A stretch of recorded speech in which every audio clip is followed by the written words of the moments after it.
We'll start with a roll call and then we'll do introductions. We've got some guests in the room and some new members that we'd like to welcome to the Workforce Innovation Board. So with that, I'll turn it over to Tammy. Thank you, Chair. All right, Mr. Brockman.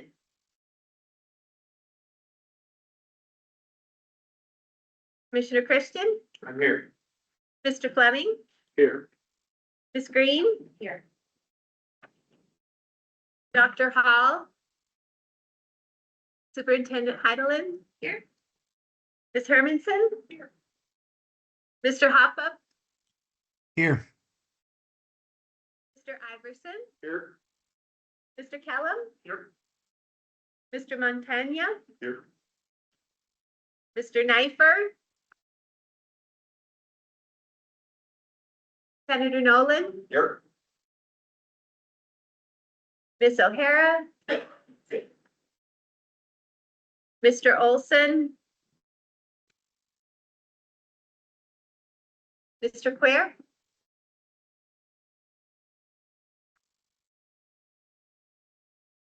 Ms. Schreiner. Here. Mr. Small. Here. Mr. Smith. Here. Commissioner Swanson. Here. Mr. Theo. Here. Mayor Williams. Mr. Wanacott. Here. Mr. Yeager. Here. And Chair Gilbertson. Present. Great. Mr. Brockman, I've got you counted as joining us. Thank you. Hi, everyone.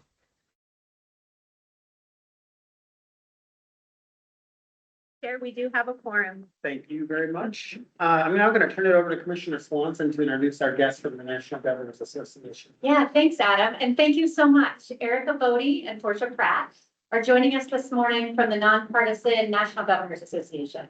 In my role, I get to travel all the time to all sorts of organizations, hearing directly from our federal partners what their vision is. We'll talk a lot over the next few days of how fast this federal administration is moving in what feels to be 30 and 40-day ready, set, go sprints. And one of the best ways I have of navigating it is with the expertise of our friends at NGA. So thankful for Eric and Portia to walk us through what are we seeing from the feds? What is this push to fully align state workforce plans, like the Workforce Innovation Opportunity Act, the Perkins educational program, what's coming with Workforce Pell? And I'm hoping we poke them a little bit to see what else they hear is coming. You know, for example, are the feds starting to talk about combining SNAP and TANF B&T programs? What is coming so that we as a state workforce board can plan in more than 40-day sprints? I think my staff would appreciate that. I bet you would too. And we're just so blessed to have Eric and Portia, two of the nation's policy leaders on this board. Thank you. Welcome. We have 5 new SWIB members, and so we're going to go around and have them all maybe give us a little bit of an introduction. And I gave the first one a little bit of a heads up. So to the rest of you, Jason, Josh, Dr. Brad Hall, Casey Buckingham, and Clay Christian, just be aware you got something coming your way. So Josh, if you would start. My name is Josh Montagna.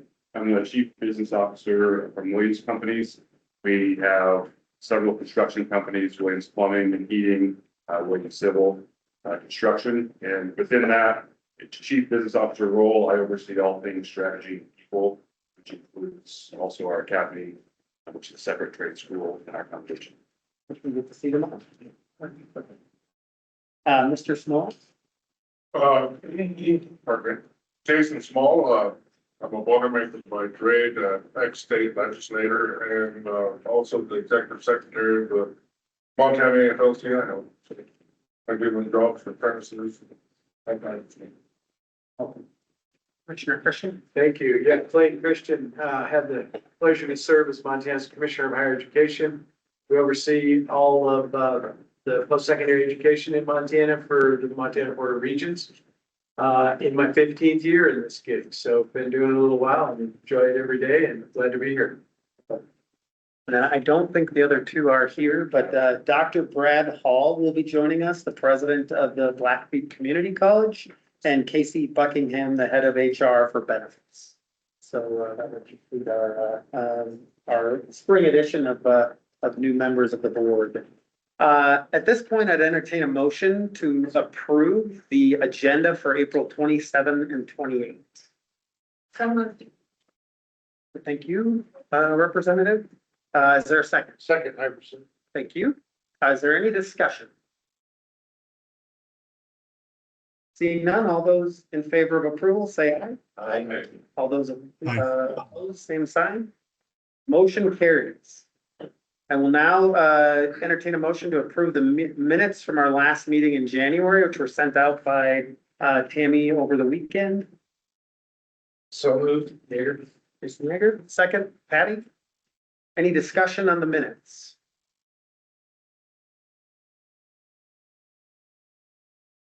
Seeing none, I'll entertain seeing none. All those in favor say aye. Aye. All those opposed, same sign. Motion carries. We will now move on to public comment. Anyone in the room like to make any comments at the start of the meeting? There are, if you look at the agenda, a few opportunities under each section to provide public comment. Okay. If anyone in the room would like a paper copy of the agenda, we do have some up here. Feel free to come. Tammy's got them up on the front. All right, seeing none, turn this over to Commissioner Swanson for an update on the Department of Labor and Industry. Thanks, Adam. Morning, everyone. What a beautiful spot to host our meeting, especially for our friends who I think this might be your first visit to Montana. Welcome and welcome to MSU. Thank you, Commissioner Christian and Joe and your team for giving us such great space today. And thank you to everyone who traveled here. I think I'm hearing numbers as high as 6 hours to get here today on spring, winter roads. So thank you for making it a point to be here. We've got some really awesome work we get to do. We have a couple of new staff members that you're going to engage with as SWIB members often, and I'd like to point them out to you. First is Priscilla Zander. Raise your hand, my friend. Over here in the corner. Priscilla is now Tammy's right-hand gal. She is going to be corresponding with you, helping you do all of the work of the SWIB, whether it's your accounting after a meeting or all of the engagement that we need from you through the committees. We are so glad to have Priscilla. She comes to us from Great Falls College MSU, where she and Tammy worked previously together. And I just know we're going to get great things out of putting that band back together. We also have a new Deputy Director of the Workforce Service Division. Deborah McIsaac is in the back row. Deborah comes to us coming home to Montana from South Dakota. And she's going to be the Deputy Director of Outreach for all of our workforce service divisions. Under her portfolio will include all of our 18 businesses, as well as all of our outreach efforts under the Business and Education Engagement Bureau. That's our business engagement team, that's our career developers, and our Jobs for Montana Graduates team. And last but not least is our registered apprenticeship team. Deb and her team are hard at work figuring out how to grow more registered apprentices here in National Apprenticeship Week. You'll hear us talk a lot about it this week, but yesterday did begin National Apprenticeship Week. And we have a full court press with all 814 apprenticeship sponsors across Montana right now to tell the stories of what good is apprenticeship doing in our communities and what is the partnership that it's building with our university partners who are providing a tremendous amount of related instruction for all of those apprenticeships across the state. And last but not least, really celebrating our joint apprenticeship training centers like Mr. Wanacott and the Iron Workers for the training that they provide, and our private sector partners like Mr. Montea and the work that they're doing to provide apprenticeship training academies on the site. We do have a number of things coming up that I just want to make this SWIB aware of because we want your engagement as we move into the summer and planning for the fall. One of the 406 jobs, 12 priority initiatives that we're laser focused on is supporting our veteran community and supporting the pathway, the fourth pathway of our workforce, that is the opportunities the armed forces provides to our young people. We know that the armed forces is the biggest training provider in the world. And I think we can all agree that we are not doing a good enough job telling our young people about that opportunity and then transitioning them home after they've served our country with those qualifications intact. This one's near and dear to me. I think you all know I'm a Navy mom, and I am counting down 60 days to get my son and his wife home. And it has been a bear to get him out with those quals intact so he can use them in the workforce. And if it's that hard for us, knowing what I know about the workforce system, my heart goes out to every other family and young person in the state We've got everything from foremen and nurses to technical training opportunities for our young people, and we're not serving them well. So with that said, we are going to be hosting, with the governor's help, an in-person Veterans Workforce Summit in Montana this fall. We want all of your help. Who needs to be in that room? Who are the veteran job seekers who are looking for help? Who are the veteran-owned employers? Who are the other employers that are prioritizing veteran hiring? And then who are all of our workforce partners? That's all of you at the OPI, at the university system, and that's all of our NGOs and nonprofits that are dedicated to serving our veteran community. We're just starting with the governor's office to plan for this event now, but we really envision it to be one of the flagship efforts of 406 Jobs. All the right people in the room working through, what do we need to do to retool veteran employment opportunities in Montana so we can serve more of our veterans in a more responsive and quicker way with those qualifications in mind, so that when they come out of the military, they don't have to start over with all of the training they've already learned. Look for more information from Tammy and our team on that, but we are targeting it on fall to bring together a big conversation about veterans and how we serve them in our workforce this fall. This is really an amazing time to come together, not only because we have our friends from NGA, but we're also going to have Nick Moore, the Assistant Secretary at the U.S. Department of Education, who oversees what we call OCTAE, the Office of Career and Technical and Adult Education, and is really one of the chief architects of this combined vision for the WIOA and purpose planning process. He's going to join us virtually tomorrow over our lunch hour to share with us some direct information from the federal administration. And I believe later tomorrow, he'll be on the ground with Superintendent Hedlund in Billings. So he's going to share with you direct from the administration what we see coming from them. And it's really a celebration for us of what have we built with your help here at SWIB. The challenge the governor gave you 2 years ago to develop a plan became 406 Jobs. And myself and Rachel Green from the governor's office have been invited all over the country to talk about 406 Jobs and what you did. How did you bring together industry voices, university voices, training voices to frankly beat the federal administration to put a plan on the ground? We beat them by 3 days, and thank goodness they aligned. But 406 Jobs and the Golden Age Talent Strategy are identical roadmaps for moving Montana forward. Both the traditional college pathway, which we know is so important to continue supporting, the direct to career pathways through registered apprenticeship and on-the-job training, our military pathways, and last but not least, the pathway that entrepreneurship provides for so many Montanans, together with our friends at the Department of Commerce. So give yourselves a pat on the back. What you've built is being really modeled around the country right now. And it gives us an opportunity to pull down some additional funding and innovative opportunities to move this work forward. I can't stress enough how fast the federal pace is. If you see an employee from my team at the Department of Labor, from the governor's office, or I'm sure our friends at OG and OPI are feeling the same thing, it has felt for the last year like we are absolutely on a ready, set, go, 30 to 40 day sprint in everything from the federal government. Whether it's a new TEGL, we'll review a couple of those with you through this board meeting, a completely new direction for grant writing and programmatic implementation across the system, where we get the TEGL and we have 40 days to implement. We're also seeing that in the grant cycles themselves, tens of millions of dollars available for innovation to drive work like 406 Jobs with 40-day cycles to put together, 50 or 60 page grant applications. It is no small lift for any of the employees behind the machine. But I think we're doing a good job at really showcasing that Montana is the best environment to pilot anything at scale. And I think the grant makers in Washington are seeing that too. We've made some real progress. Tammy's going to walk us through the rest of the day, but really it's just, I can't thank you enough for engaging with this group, for representing your industries. We've got elected officials, both state and local. We've got training providers, and we're working up to where we have 2 representatives from each of our 6 priority sectors speaking for your industry. And I just encourage you to speak loudly and boldly throughout the next couple of days. You are the voice for your whole industry sector, and the governor's executive order was clear. 406 Jobs is meant to be industry-led, not state agency-led. So those of you that are with us from industry or from worker organizations, we need to hear from you over the next couple of days. This will set us on a really strong path for the next year into our legislature, which joins us again in January. We hear their input on the plan. Thanks, Adam. Thank you. We'll now turn it over to Eric and Portia. Should I use the mic? Yeah. Stand up? Feel free. You can go if you'd like to go up to the podium, whatever works for you. I'll stay seated here. We'll be doing some kind of passing back and forth. And then for the slides.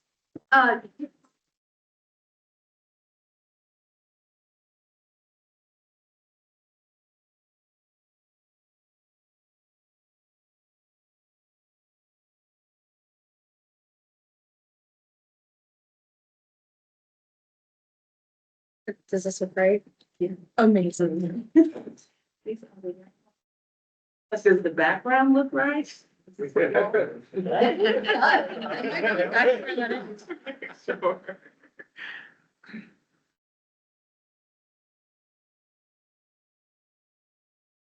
Sure.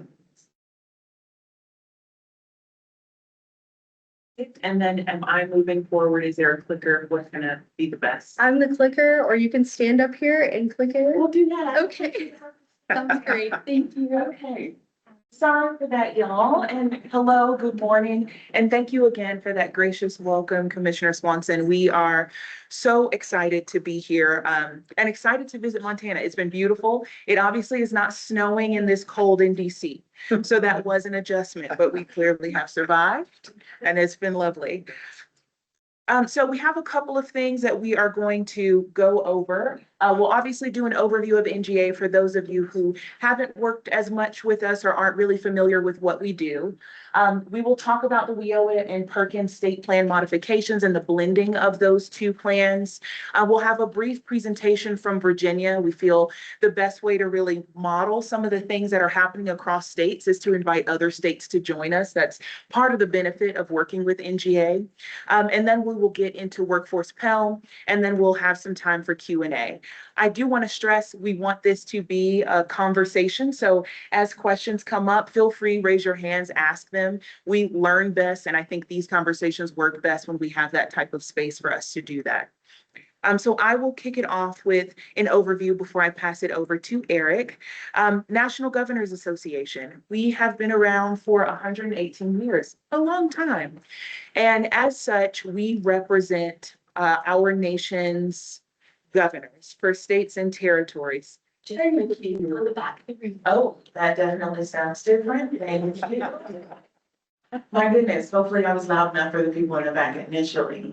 Perfect. So as the National Governors Association, we represent governors across states and territories. We have two sides, really our government relations side and our Center for Best Practices side. And our center, the 501c3 part, is the one that does the research and the technical assistance to support governors' offices. We devise policy academies, we develop new opportunities and communities of practice for states and territories to engage in, because our strongest kind of superpower is that convening power. We always say that there are 55 ways to do any one thing, because every state and territory is going to kind of make it their own. So what we really do is try to bring people together, bring states and territories together to talk about some of the most pressing issues and create a space that is as nonpartisan or bipartisan as possible for them to speak freely about what is actually happening on the ground and what implementation of federal policy actually looks like. And so within the center, we have a number of policy areas, and we try to make sure that all of the pressing policy areas of our time fall into these buckets.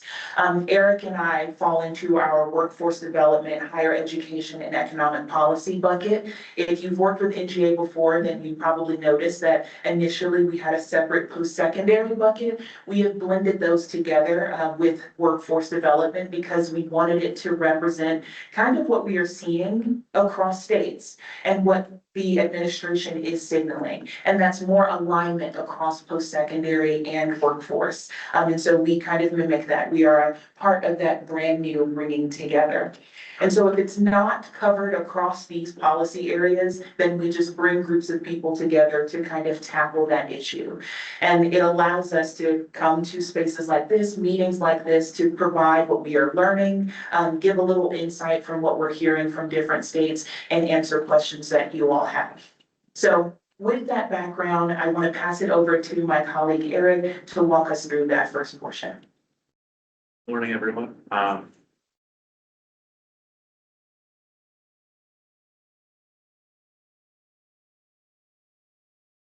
Good morning, everyone. I first just want to echo Portia's comments that we are very excited to be here with all of you today and appreciate you including us in this conversation.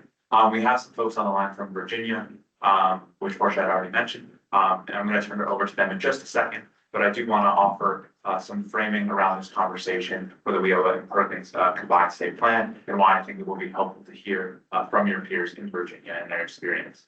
So looking across the national landscape, there are currently 9 states with combined WIOA and Perkins state plans, including, of course, Virginia. When it comes to the development of the state plan, I do want to note 2 things kind of at the front end of this. First and foremost, I do want to name that there historically have been some challenges associated with the combined WIOA and Perkins state plan. As you all know, WIOA and Perkins have traditionally not always operated together and have operated independently at times. With different federal agencies, different timelines, and somewhat different populations that they're designed to serve. WIOA is, of course, primarily focused on serving out-of-school youth and adults, while Perkins centers on serving in-school youth through CTE programs. And so getting these 2 worlds to talk to one another does take a good amount of intentional effort, especially early on. With all that being said, I think going through the process of the combined state plan does tend to build stronger relationships between workforce and education agencies, create shared language around credentials and pathways, and reduces a lot of the duplicative work that both systems may be dealing with separately. So I think there is a lot of opportunity that comes with a combined state plan. And I'll also add, I think when it comes to alignment around shared goals and goals for the state, of course, workforce has their goals, education has their goals. I think aligning those 2 allows each system to kind of support one another more effectively. Go to the next slide. I'll also note that I think at this moment right now, both, I think important kind of alluded to this, it's worth noting that the federal landscape right now is a little bit more supportive of this kind of alignment than I think previous administrations may have been. And so just a few examples at the top. In May of 2025, the Department of Education and the Department of Labor formalized an interagency agreement under which OCTAE and ETA now co-administer Perkins and WIOA Title II programs. Part of the thinking here is that with this interagency agreement, states will no longer have to navigate 2 federal agencies with distinct timelines, review processes, and TA structures. In addition to this interagency agreement, this administration has also put forth significant guidance on states' labor authority, specifically around bridging the in-school and out-of-school youth divide that currently kind of exists. 2 waivers I think are especially worth noting. The first allows local areas to provide individual training accounts to in-school youth, enabling students to access occupational training, including registered apprenticeships and pre-apprenticeships before graduation. The second allows states to reduce the out-of-school youth expenditure requirement from 75% to 50%, giving states flexibility to serve in-school youth where WIOA and Perkins populations may overlap. Together, I think these waivers open doors to the possibility of creating funding approaches that can strengthen both systems in the long run. This also, I think, connects directly to a priority here in Montana around expanding registered apprenticeships. WIOA and Perkins, I think, as the administration sees it, has the potential to play complementary roles in building that apprenticeship pipeline, and aligning the 2 planning processes can create a more deliberate, durable runway to pursue that goal. And so with that, I will stop there and turn it over to our friends in Virginia. We have Anthony Reedy, who is the Executive Director of Virginia State Workforce Board, who's going to talk through their experience with the combined WIOA and Perkins state plan and the opportunities it unlocked for them. So Anthony, I'll turn it over to you if you're on the line. Yes, Eric, can you all hear me okay? Yes, we can. Okay, good morning.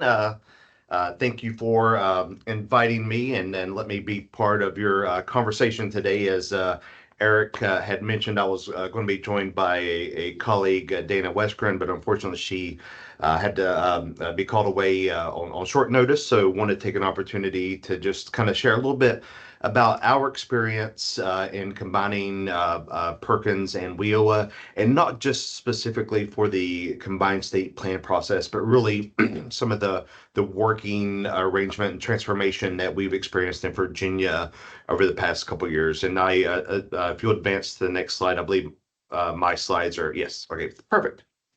So obviously the big question is why, why do this? Well, as Eric had mentioned, and I'm sure it's part of the discussion, it's very important that, your departments of education, career technical education programs, workforce programs are integrated and work well together. So obviously one of the reasons we do it is, to remove some of those silos.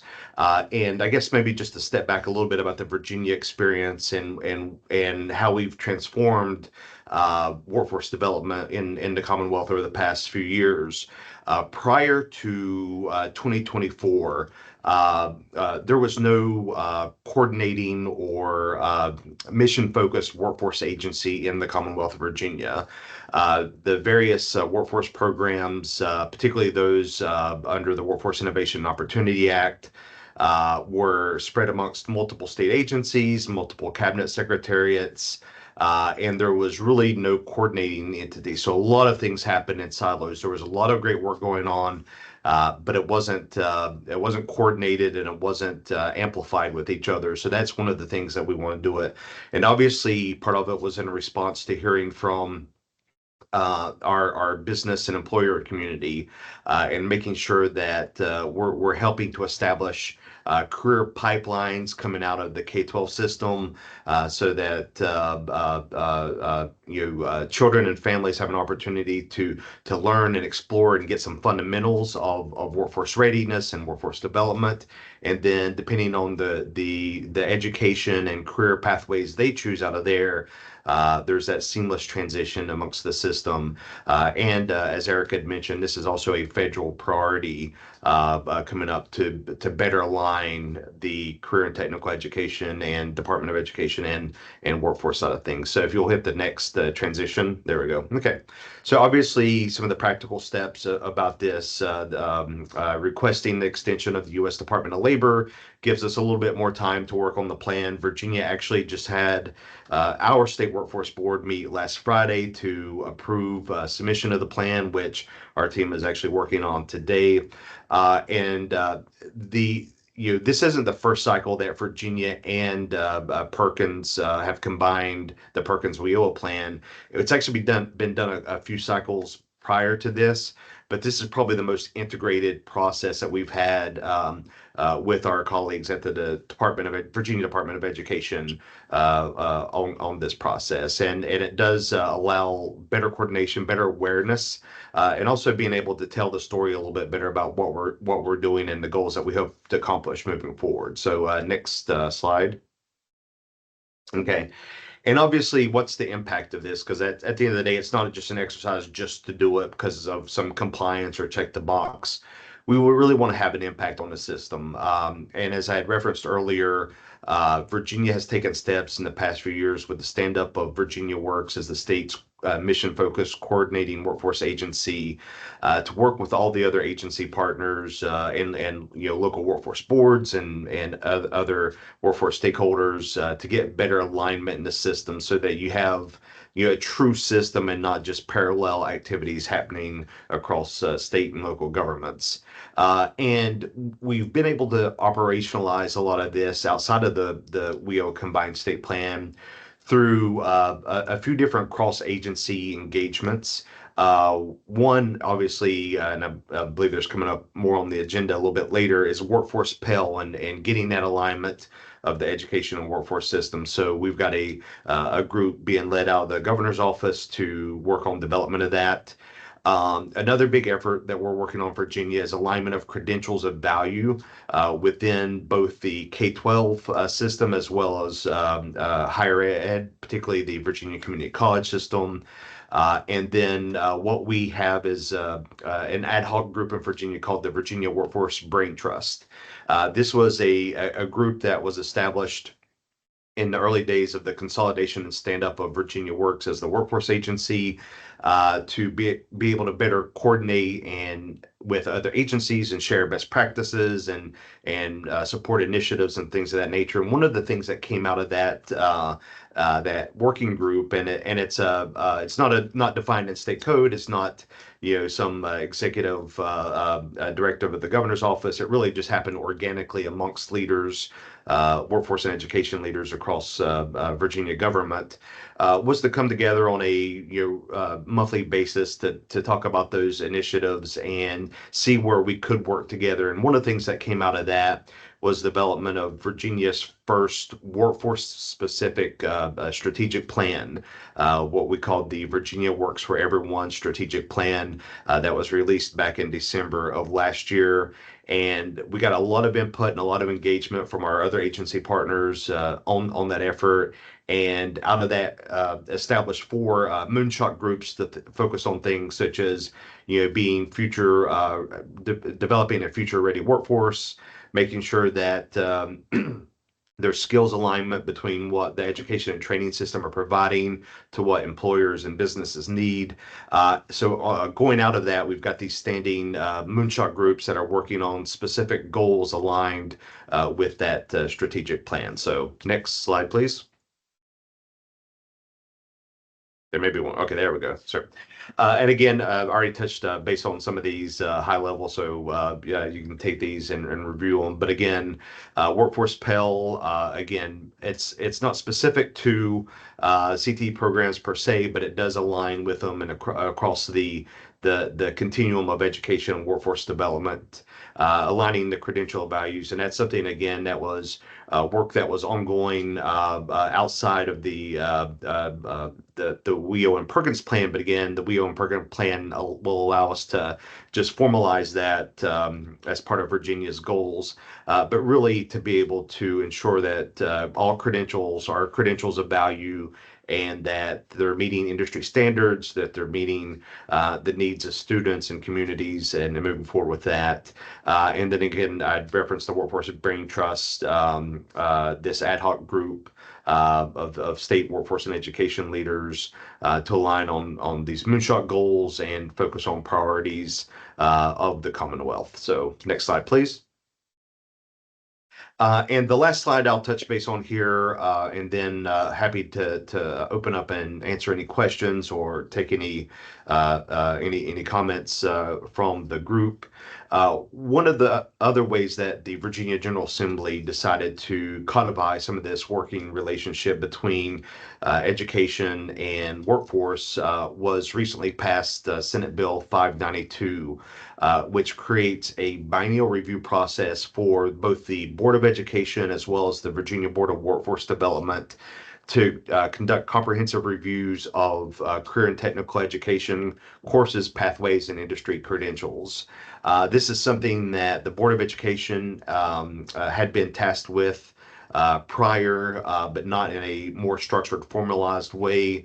And there was a lot of desire from policymakers to make sure that we had a structured way of doing this moving forward, as well as having that industry input to make sure that the training and education that is being provided does meet the needs of the Commonwealth's economy. So this is something that was just passed into law, so we'll kick it off this coming fall with an initial report due out in October. But it really, again, to make sure that all the offerings across the K-12 public school system are aligned with workforce needs, labor market trends, and employer expectations. We'll have an initial report due October 1 of this year, and then on a biennial basis, the Board of Education, working with the State Workforce Board, will come together to review and approve the courses and credentials aligned with the CTE program, and then, of course, providing continued updates on an annual basis to the Governor's Office and General Assembly on the process and best practices for career and technical education governance. So again, just more things to formalize that co-equal partnership between education and workforce, making sure that we're utilizing the best of both worlds in policy development and program execution, and making sure that we're staying on top of the ever-evolving trends and needs the economy as we're very much in a time of dynamic growth across the board. So with that, I will pause and be happy to take any questions.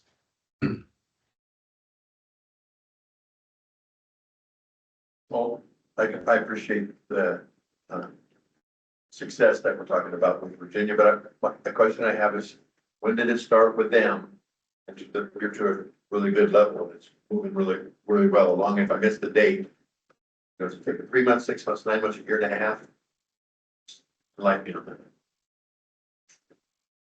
Okay. Anthony, did you hear the Sorry. question? Sorry, it cut out a little bit. Could someone repeat that for me? Yes, so we're curious, when did it begin for you all? How long did it actually take to develop this plan? Sounds lovely, but what is the actual timeline for when the development began? Sure. So as far as the actual development of the specifically to the Wheel and Perkins combined state plan development, that's actually something that had been done for a number of submission cycles.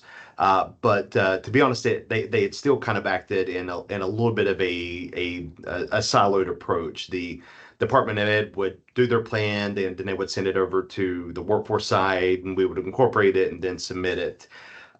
So really, what we've experienced over the past 3 years really is more organic growth of that working relationship between the state workforce side and the education side.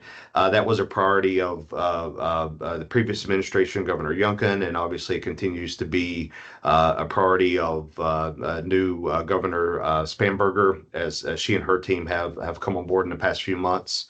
But really, and what was one of the great benefits of the way that we are working as cross-agency partners is that while we were getting direction from the governor's office on the need to align education and workforce development, it was really a set of leaders at the state agency level who committed to it and knew that they wanted to put in a foundation of work prior to any changeover in administration to be able to continue that. So really, it's been developing over the past 3 years now in a lot of organic ways, and now it's starting to be formalized both through the engagement on the Wheel and Perkins plan submission, as well as some other legislative actions coming out of the Virginia General Assembly. Thank you. Thank you. Any other questions? I heard skills alignment from education to employer. Where are you seeing traction, and where is maybe the largest hurdle that is you're still sorting through? Yeah, so probably it's a little bit just of the complexity of the system and all the various stakeholders. Obviously, you can go to employers, even within the same industry, and ask them about specific skills and credentials and things of that nature, and maybe you'll get slightly different answers. But the biggest thing for us has been able to just kind of wrap our, minds around how to approach this and to get a systems and data process in place to allow us to review that. So Virginia has the Virginia Office of Education Economics, which is actually a data and research analytics group housed within the Virginia Economic Development Partnership. They have been tasked within the State Code of Virginia prior to the establishment of Virginia Works to look at that labor market and education alignment. So they had already started working on that. They're the entity that our state workforce board works with to develop our high demand occupations list, things of that nature. So probably about 6-7 months ago, an ad hoc group had started working together from VOE, the leaders of our career and technical education programs at the K-12 system, our community college system, and then our team here at Virginia Works has started to work together to try to figure out how to do the data analysis and alignment of CTE courses with those credentials. So that work is ongoing and actually ties in nicely with the legislation that was passed by the General Assembly this past March, because we knew there were policy discussions around this going on in the General Assembly and the governor's office, and wanted to go ahead and start laying some of the groundwork. And regardless of the legislation, I think it was work that was deemed important enough to move forward with. So, but again, it's like everything within this space, it's what's that common set of definitions, what's that common set of goals and initiatives that come out of it, and getting everyone to buy into that same mission and focus. Because obviously when you've got multiple entities within state government, even though you're all part of the same state, each organization has its own mission and priorities. And it really was an alignment around, hey, this is important for Virginia. This is important for the development of our youth. It's important for the future and growth of our economy. And you had key people at different agencies really align around that effort. So. And I'll add to that, we've been working with a little over 20 states around their skills-based hiring practices, either states that have some type of executive order or have otherwise indicated that that is a desire to move towards. And we've been doing that work for 3 years now. And I echo what he's saying. It's been a little challenging to get everyone on the same page. We see some rollout for certain sectors where it is easier to validate skills through other credentials. But then again, that doesn't necessarily get at the point of skills. We want skills to be able to stand on their own, not just remove the degree requirement, but replace it with a certificate or some other type of credential as a stand-in. And so that cultural transition piece has probably been the most difficult. I think we see in very isolated spaces, in isolated health spaces, in isolated cybersecurity spaces, where the trade is typically marked by earning some type of certificate, that it has been easier to talk in terms of skills. And we've been working with some vendors across states to try to develop some skills taxonomies.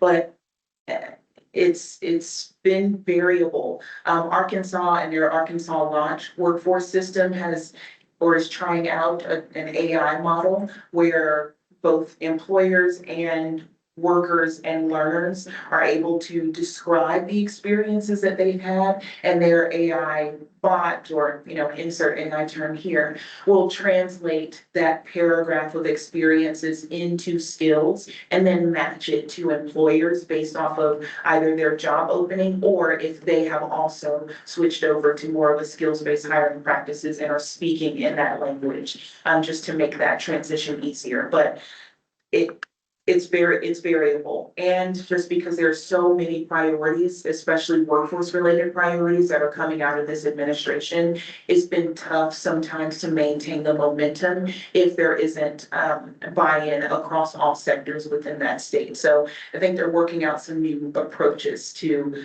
rolling it out either by sector or otherwise.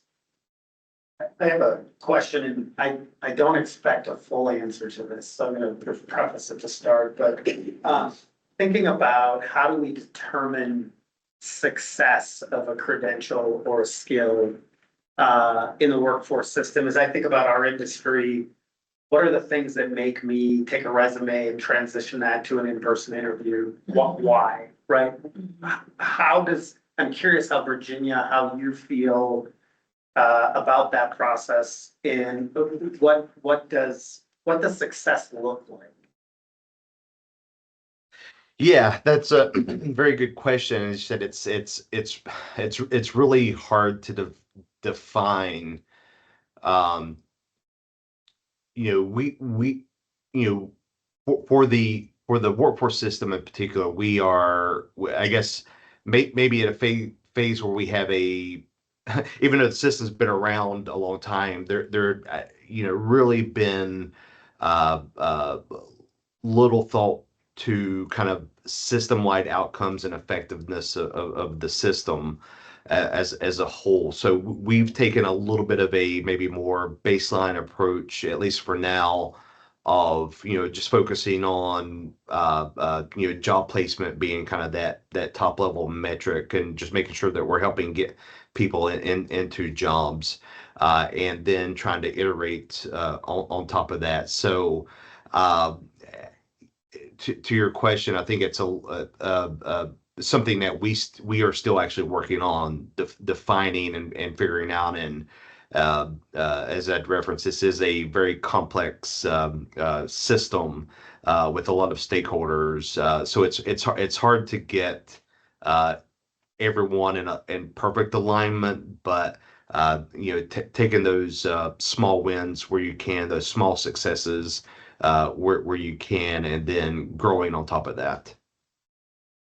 And I'd add that it depends on whether you're thinking about success from the viewpoint of the employer, or if you're thinking about it from the viewpoint of the student or the worker, right? Because ultimately, student worker wants to know that their skills and job satisfaction are integrated into their education and career pathway in the same way that degree attainment or credential attainment might be. And in that sense, we haven't built out systems that accommodate easily skills. I do think we're at the very first part of that, where people are being hired based on skills. And so in that foundational sense, yes, we are seeing some successes.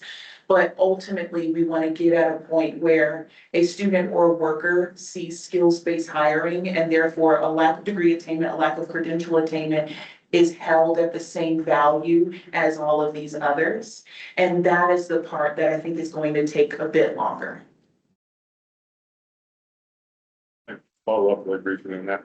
So is it fair to say the feedback from your experience 3 years ahead, as we look at 406 jobs, is where each of our outcomes, where we have metrics and outcomes, challenge that would be with that is, what are we measuring? Is the data going to be available to measure this? Is that the generalized piece of advice that we could take away from this? I would say yes. I don't know for Anthony or me, but absolutely. Oftentimes the metrics that are in place are not designed to answer those questions, because we are trying to get at base level and traditional senses of job satisfaction and placement. But with skills, we're having to dig a little deeper on what that means.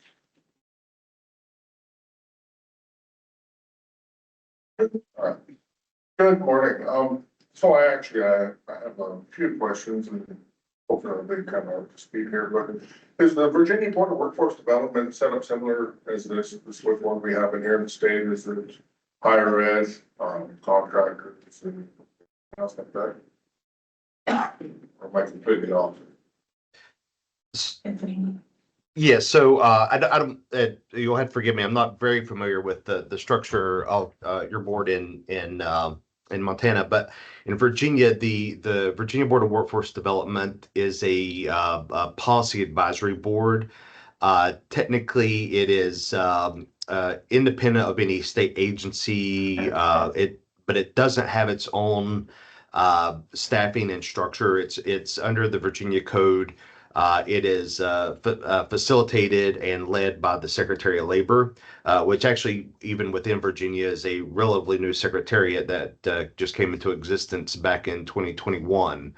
And then the Secretary of Labor has the ability to assign staff from respective workforce and education agencies that run programs under the Workforce Innovation Opportunity Act.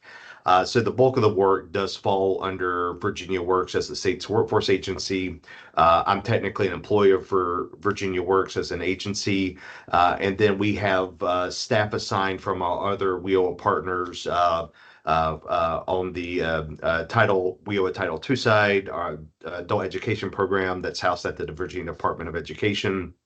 Then at the under the Title IV Vocational Rehabilitation, we've got partners from the Department for Aging and Rehabilitative Services, and then Department of Blind and Visually Impaired that all support the work of the board.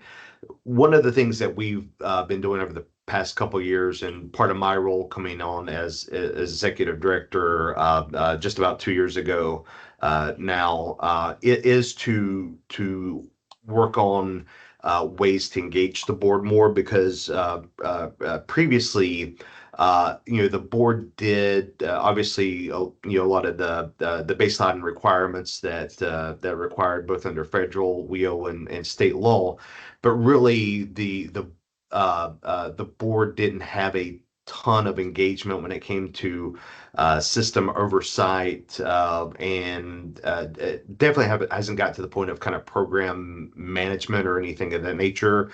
Doesn't have a budget, doesn't award grants or anything like that. All that comes out of the governor's office. But the workforce board has started to engage more on that stuff. One of the big things that we've been working on the past couple of years is cleaning up the eligible training provider list and making sure that that the providers who are on that are fulfilling their responsibilities and requirements, that they're submitting their performance data. And actually, the workforce board removed 50 training providers last year who refused to submit that required performance data.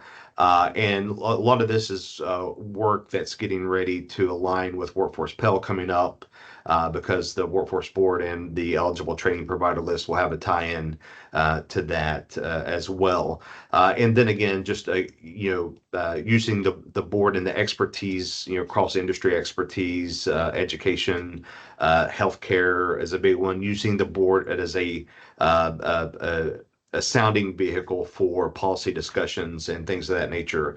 The board, again, prior to my time, the board was engaged in the process of helping recommend to the governor and General Assembly the creation of Virginia Works and the programs that should move over to the new agency when that legislation was being discussed back in 2023. Okay, follow-up question. Yeah. At what point does private industry and say labor forces, where do they put input in? Is that with the department, or at what point are they allowed feedback or help determine what's actually needed? Yeah, I'm sorry, I didn't quite catch all the question there. Where in the process does, say, labor or private contractors and whatnot, where do they add input? Yeah, so so we have on our state workforce board, we have 3 board members that represent respective labor unions. That's a requirement within the Code of Virginia. So they are involved specifically through that. One of the things that we did in Virginia after the legislation passed to create Virginia Works, the General Assembly had the Secretary of Labor convene a stakeholder group that advised the governor's office on the stand-up of the agency. It was a pretty robust group. I think we had about 55 people involved in that, and there were several labor unions, worker groups that were part of that process. So formally through the workforce board, labor representatives are on the board and participate through that process.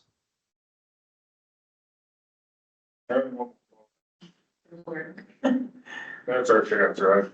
So, what have you done to establish the ability for, moving forward with WEO and workforce value, the combination? How can you ensure that, say, private sector or JATCs will be able to access that? What have you put in place to make sure that it's available to everybody other than just higher education?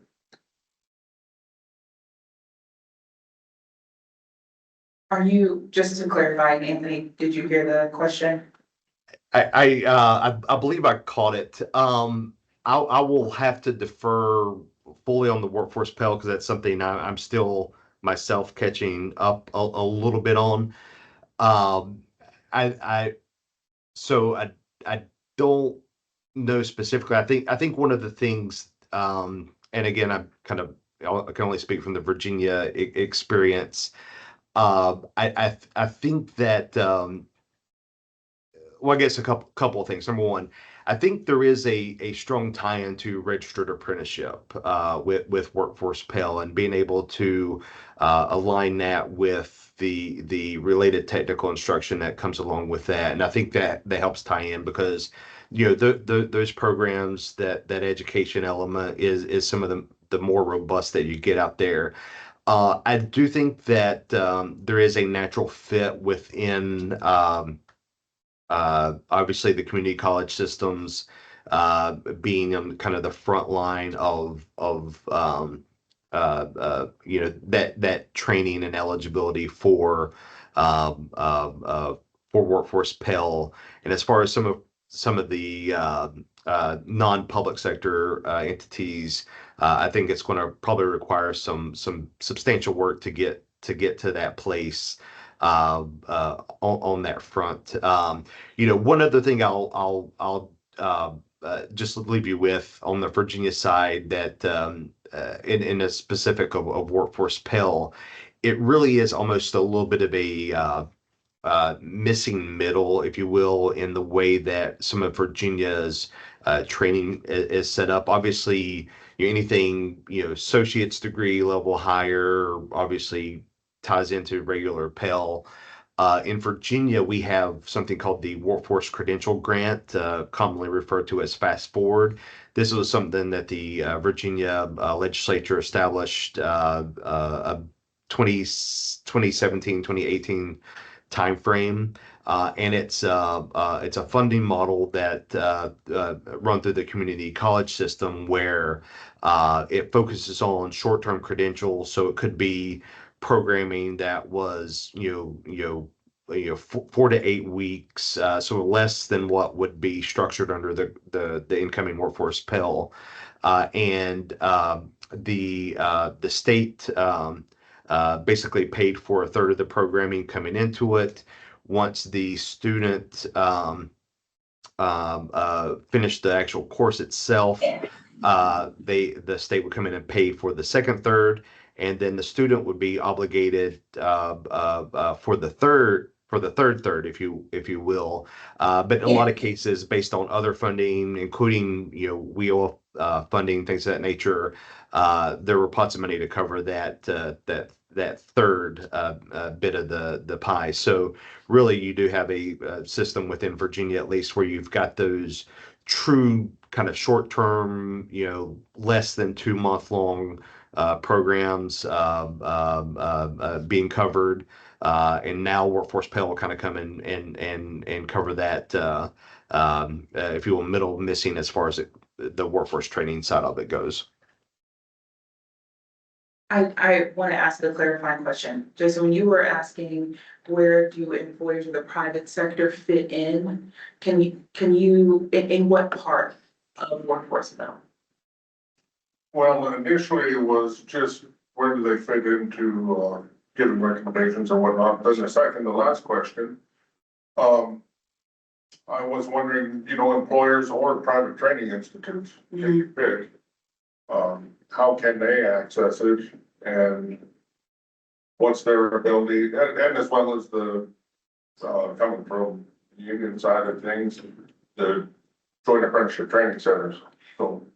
Yeah, so apprenticeships, so a lot of allowances were made for apprenticeships with Workforce Pell. There are some kind of carve outs essentially for how an apprenticeship might orient itself and its RTIs in order to meet Workforce Pell requirements. So whereas it might take a year or however long, there are stipulations in which you could spread it out over multiple years, meeting that 8 to 15 week, meeting that classroom hour requirement in order to qualify for Workforce Pell. So that, again, is both a signal from the administration and an area where they allow a good amount of flexibility, so that way it can be considered. Now, the other piece with private sector and just employer engagement is a little interesting because it has to be administered by an institution. That is just the way that it is written. However, there is an allowance for 25% of the time to come from an organization or some other entity that otherwise wouldn't qualify. And that could be where there are some unique partnerships that would exist with an employer, with another private institution that otherwise would not qualify. But as the statute is written, it has to be a program administered by a Title IV institution. All right, I have a question in the same vein as Jason. In 2025, Montana launched a 406 job strategic framework, which to some degree had to look forward into the future and say, what do we see as workforce? I'd like to understand how Virginia did that in their program. Are you agnostic in terms of industry? I just looked up on Gemini real quick. Looks like you partnered with L3 Harris successfully. Or are you strategic in what types of workforce you're going to be bringing out in the future? So there's if I understand the question correctly, you're kind of thinking about like in industry and sector focus priorities. So there's two kind of buckets to this. The first is through the Virginia Economic Development Partnership, which is the state's main economic development arm. They focus on traded economic sectors. So they have three sectors that they focus on. One is knowledge work. Obviously, a lot of that is focused in the Northern Virginia region around the greater DC area. Cybersecurity, information technology, kind of that big bucket of knowledge work. Second is advanced manufacturing, with a couple of subgroups of that. One being additive manufacturing, another one being food and beverage production, are those key traded sectors. And then the third big one being transportation and logistics, and a lot of that flows out of the economy around the Port of Virginia. Virginia has a large deepwater port, and a lot of transportation and logistic networks that come out of that. So, those are the three priority sectors of the Virginia Economic Development Partnership. So, as part of this working group, the Virginia Workforce Brain Trust, we adopted that, and then in partnership with some of the other agencies, another entity called Go Virginia, which is a group established by the legislature to focus on more regional economic development issues. They focus on priorities of healthcare, education, and the kind of broader construction trades. So really, we've taken those six industry sectors as kind of our priority focus. The knowledge work, the advanced manufacturing, which you mentioned L3 Harris. So we've also had several development announcements along the biopharmaceutical space, and then the transportation and logistics, and then again as our traded sectors, and then again construction, education, and healthcare being the other three that have kind of round out the six buckets that we're really looking at as far as industry sectors. Thanks, Anthony. And just before you continue, I just want to acknowledge the time and that we do have a workforce Pell part. And it might be helpful to go through some of the workforce Pell things, and then we can continue the conversation, but just with more level setting for everyone. And then Anthony, of course, if you are able to stay for the hour, I think it would be helpful to continue to have another state's perspective on this. So maybe we go Jason and Mark. Absolutely. There's a question online as well. But maybe perhaps again, Dr. Hall was. Did you still have a question, Dr. Hall? Hey, can you hear me? Yes. Okay.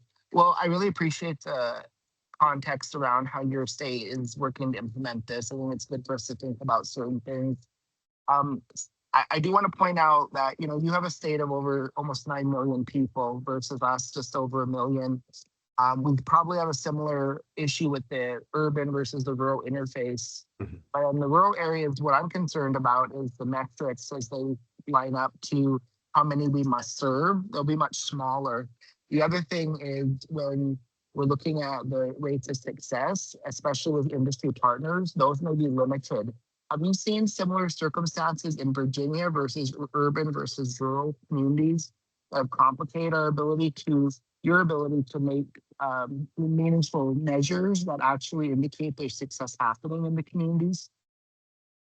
Yeah, it is a dynamic that we experience and are working through, and obviously a lot of it comes into consideration around resources and just access and availability to programs and things in more rural areas. I grew up in a rural area, part of the state, town of about 200 people, so I know some of those dynamics firsthand. We have tried to focus on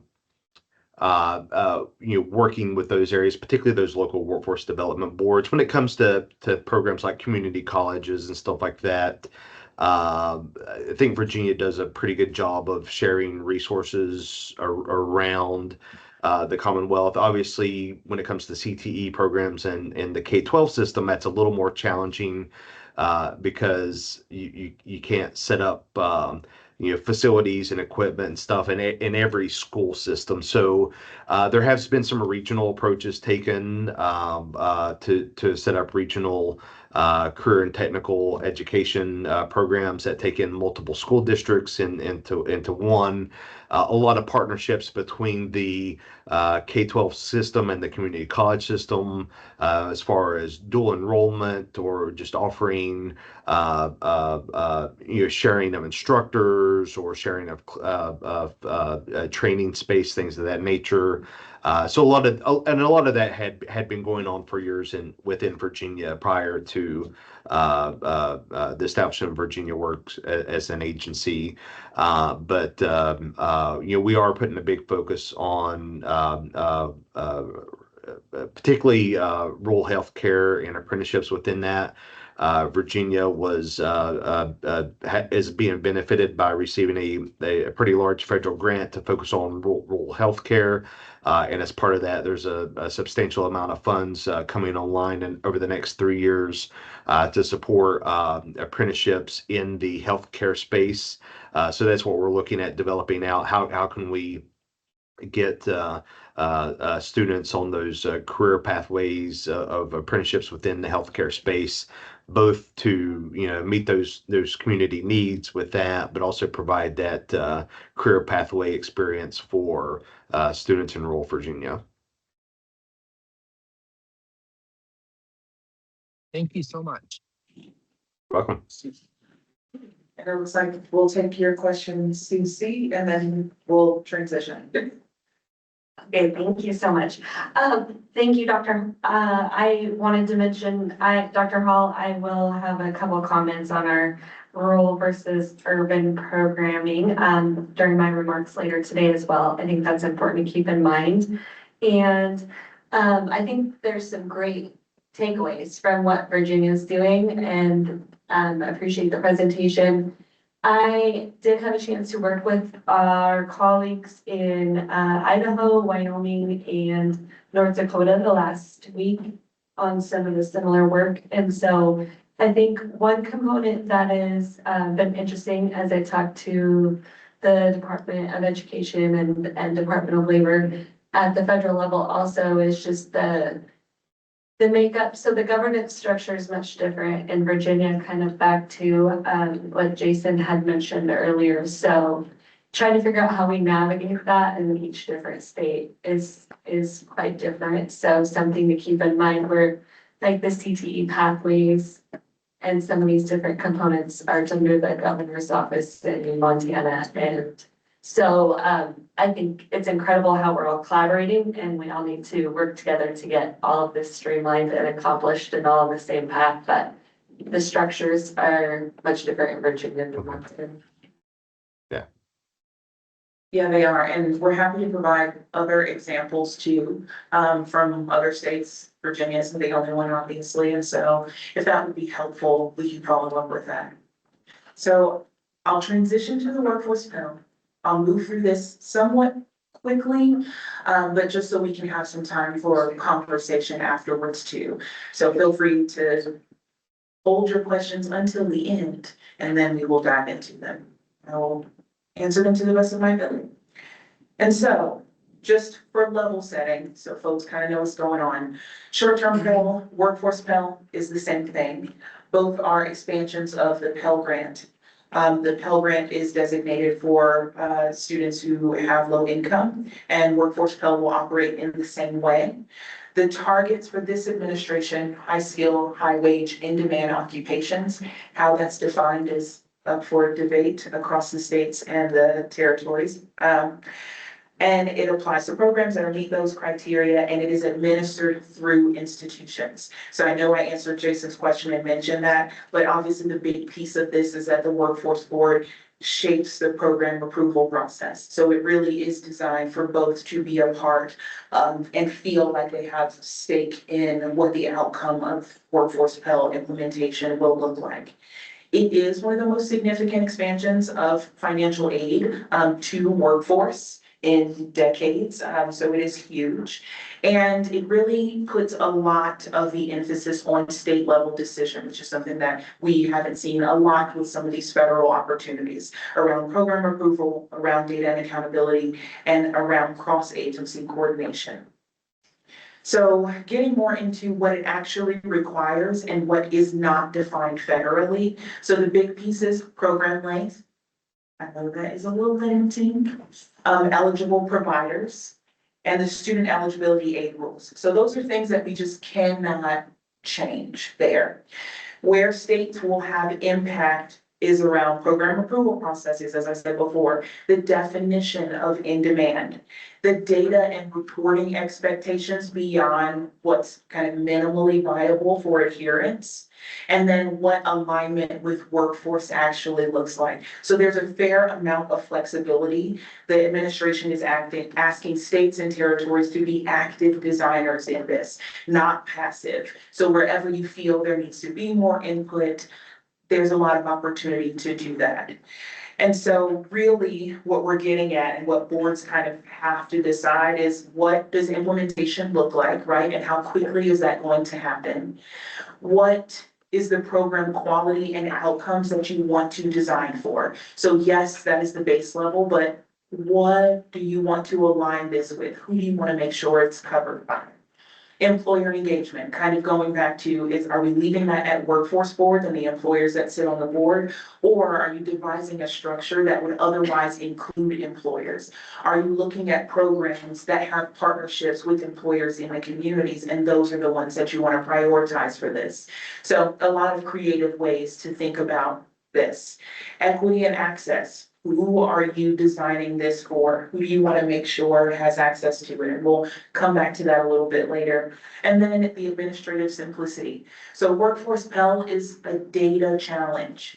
It is tough. If you do not have a strong longitudinal data system or already have enhanced wage records, it requires a lot of capacity. It requires a lot of building, rebuilding. So how complicated do you want it to be, and how do you want to build it out so it's something that lasts beyond Workforce Pell? And it's just the way that data is collected and administered within Montana. So a couple misunderstandings. One is around the eligibility versus high quality. So the eligibility requirements of this are strict. That does not mean necessarily that it's automatically a high quality program just because it meets those. So it is important that you go through and kind of think about what are the programs that at a minimum meet these federal requirements, and where do we want Montanans to be? And let's build on that. It is designed to be the baseline. And I think the administration didn't provide more than that because that baseline is going to, or excuse me, what you're reaching for is going to be different across state and territory contexts. A lot of room to build and design something that really matters, but that is just the minimum compliance. And we already know based off of the timing that there are some really high quality programs that just will not meet workforce Pell requirements. That also doesn't mean that those are not high quality. So we definitely don't want to get those confused. The other pieces around this July 1st date, it is when the aid is available. That it does not mean that everything has to be figured out and ready to roll out on July 1st. And I'll get into that a little bit more too, but sometimes it is a little confusing. Thinking everything's got to be ready to go. July 1st, we press the button, everything starts working. And that is not at all what this is. That just means July 1st, we have this aid, but you still have time to figure out what access to that aid is going to look like, what your strategy to communicate the opportunity to your institutions will look like, and what on the ground implementation will be. So a couple things to consider, and I'm keeping this kind of loose because in general, my thought is that everyone has a baseline understanding of workforce Pell, and given that we'll spend an hour talking about it later today, just some questions to think about as you're devising your implementation kind of plan. And this part is where workforce boards have a lot of leverage and where it's really valuable to have all of you in the room to think this through. The first is around the wage outcomes piece. So the value added earnings calculation is a toughie, mostly because it is based on poverty lines that are different from state to state, from territory to territory. And there are going to be some high quality programs that are not going to meet the value added earnings definition. It's not the regional context that equation was designed for. Again, don't let that be discouraging. This is not an end all be all. It's not going to catch every program. I don't think that's what it's designed to do. The programs that qualify, we love that. And we want to make sure that students know that they do. And it is just one piece of kind of your workforce toolkit. So think about it in that way. The employer validation piece, I think that's going to depend on how you want to engage employers in general as to how you want to think about how employers are involved in your program approval process and how you want to kind of validate employers as a part of that. Alignment to priority sectors that came up in the previous conversation, but with 406 jobs, I think that's a really good kind of starting point for thinking about those priority sectors. But that doesn't mean that's where it has to begin and end. And that's going to change, especially as we're thinking about AI. How do you want that to fit into this? Will it? There are going to be more in-demand jobs that are related to AI sooner than later. So is that an area where you want to build out programming? And is that an area where workforce Pell would qualify, right? So a lot to consider there. Completion rates, I think that's kind of, that speaks for itself. Do you want it to be higher than what the government is already asking for? Do you want that to kind of to be the minimum viability? And then the stackability into longer pathways. So that is a piece that we're hearing a lot from states and territories. Stackability and portability are mushy kind of terms. Stackability implying that whatever credential you earn layers onto other credentials earned or not earned to create an education and career pathway for that student, for that worker. The portability piece of this, meaning that whatever you earn in Montana, you can take to Wyoming and it will mean the same thing and allow that worker, that student, to take advantage of an opportunity there just as they would here. The bilateral agreement piece of workforce Pell helps. And that is just indicating that one governor can enter into an agreement with another governor to provide a program that goes across state lines and allows for some element or some portion of workforce Pell programming to be offered via distance education.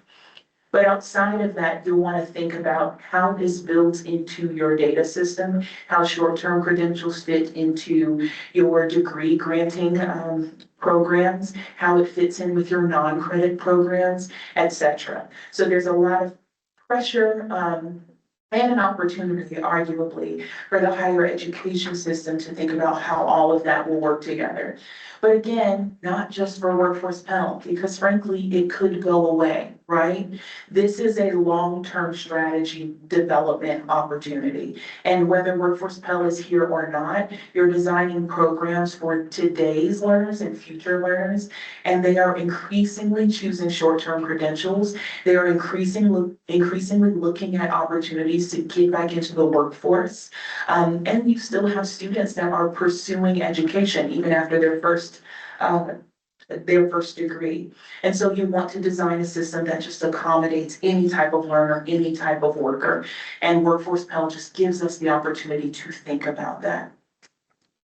So I want to talk a little bit about our community of practice. So we've been working with a little over 30 states and territories focused on their Workforce Pell implementation. We've been talking about a number of topics that they either anticipated being a challenge or that we just know will be. One of the first topics we had was around data, both the type of metrics that you're collecting and how that data is going to be governed in a state or territory context. We've talked a little about program approval and eligibility, and a number of other topics. And next week, in fact, we have a meeting coming up where we will revisit some of those topics and bring those states that are a part of that community of practice together. But I want to focus on a couple pieces, some trends that we are seeing that might be helpful in our conversation later. One, even though higher education is not a mandated stakeholder in the implementation strategy, in the sense that they're not a part of that program approval process, we are seeing most states and territories pass legislation to have some type of higher ed representation as a part of their implementation group. And I mean, Pell Grant has historically rested with ed. It makes sense, right? They already have strategies that exist in education that now workforce is learning about and adjusting to meet this Workforce Pell opportunity. So there's some learning that has to happen there. There has also been an early focus on program approval frameworks. So I think every state is trying to figure out their data piece. That's an ongoing journey. It's not just we've decided we want to focus on data and all of a sudden we have a longitudinal data system. That is a longer journey. And every state knows that that's something that we're working on in the background continuously. But the program approval is where we've seen a lot of change, a lot of variability. And I want to focus on these three just because, one, they're kind of leading and developing that program approval process and at least sharing it with us, being in a place to share it with other states. But also just to give everyone an idea of what is possible. So in Minnesota, they are putting their program approval process up for public comment. So they have allowed for people to weigh in on whether this is the appropriate program approval process, if it's strict enough, etc. I want to say that public comment period has just ended, maybe. I think it was up for public comment in April, so I don't remember the end date. But that is one of many options, right? And allowing the public to decide, is this what the standard will be for programs that are part of Workforce Pell? I'll skip down to USVI and then I'll come up to Iowa. So in the Virgin Islands, they have separated their programs based on the funding stream. So they've looked at WIOA, they've looked at Workforce Pell, and they've decided, okay, we want some short-term credentials offered in this sector to be covered by WIOA, because they will have certain requirements that WIOA already has. It just makes sense over here. And then we will have some occupations tracking to some short-term credentials that will be strictly for Workforce Pell. And that is not something that we have seen across other states. And then lastly, Iowa, they have a very interesting and kind of advanced system for just the timeline that we are seeing for many of the other states and territories. They are allowing potential providers to apply to be providers. They are using the minimum compliance from the federal guidelines as their foundation for those programs. But then those providers have to submit an application that that verifies that they meet each of those qualifications and that their program has been in standing for at least a year. And then it goes to their workforce board to approval, then it goes to the governor, and then it will go up to the US Department of Education for final approval before it is offered to students. And they have already indicated on their website that it needs to be approved by May 1st if they want it to be available by this fall. And again, this is unique in that they seem to be a lot more advanced, but I also want to note they are using the minimally viable guidance too. So there haven't been a lot of changes. Not to say that that won't change over time, but just to take advantage in this first year, that is something that we're seeing. And then I mentioned the data piece already. States and territories really focus on building out a data system that can accommodate Workforce Pell. But even if Workforce Pell isn't here, they are trying to build something out that's going to be beneficial for a long time to come. In general, the trend has been that states are not waiting for the final rules to begin building out the system. We already have a good idea of what is going to happen. Yes, we are waiting for final rules around the particulars, but the bones are already there. And in order for states to be able to respond quickly, having some type of foundation is going to put them in the best position. The piece that we're seeing folks struggle with is that quality piece as defined by the high wage, in demand, and then just generally in quality. And it kind of comes back to the skills conversation. It comes back to the apprenticeship conversation. Quality in its definition has been a perennial challenge across our education workforce sectors. It has been defined by job placement, it's been defined by just enrollment. It looks different for the employer, it looks different for the student, for the learner. I think that will be an ongoing challenge. And I think it's okay that it looks different. I think it should have regional complexity. And that will be the way that we ensure that workers have the opportunities that make sense and lead to the wages that are going to allow them to sustain themselves, their families, and pursue other opportunities. But that has been a piece that we continuously come back to in conversations. So few more slides, but I'll make it really quick. So what is getting ready to happen? Within that 0 to 90 days, so I'm talking from July 1st on, ideally we will have the final rules before then. With this administration, it's just hard to know. Typically it takes around that 30 to 45 days and the public comments were due April 8th. Theoretically, May 8th on, sometime in later May, we would know, but we will see.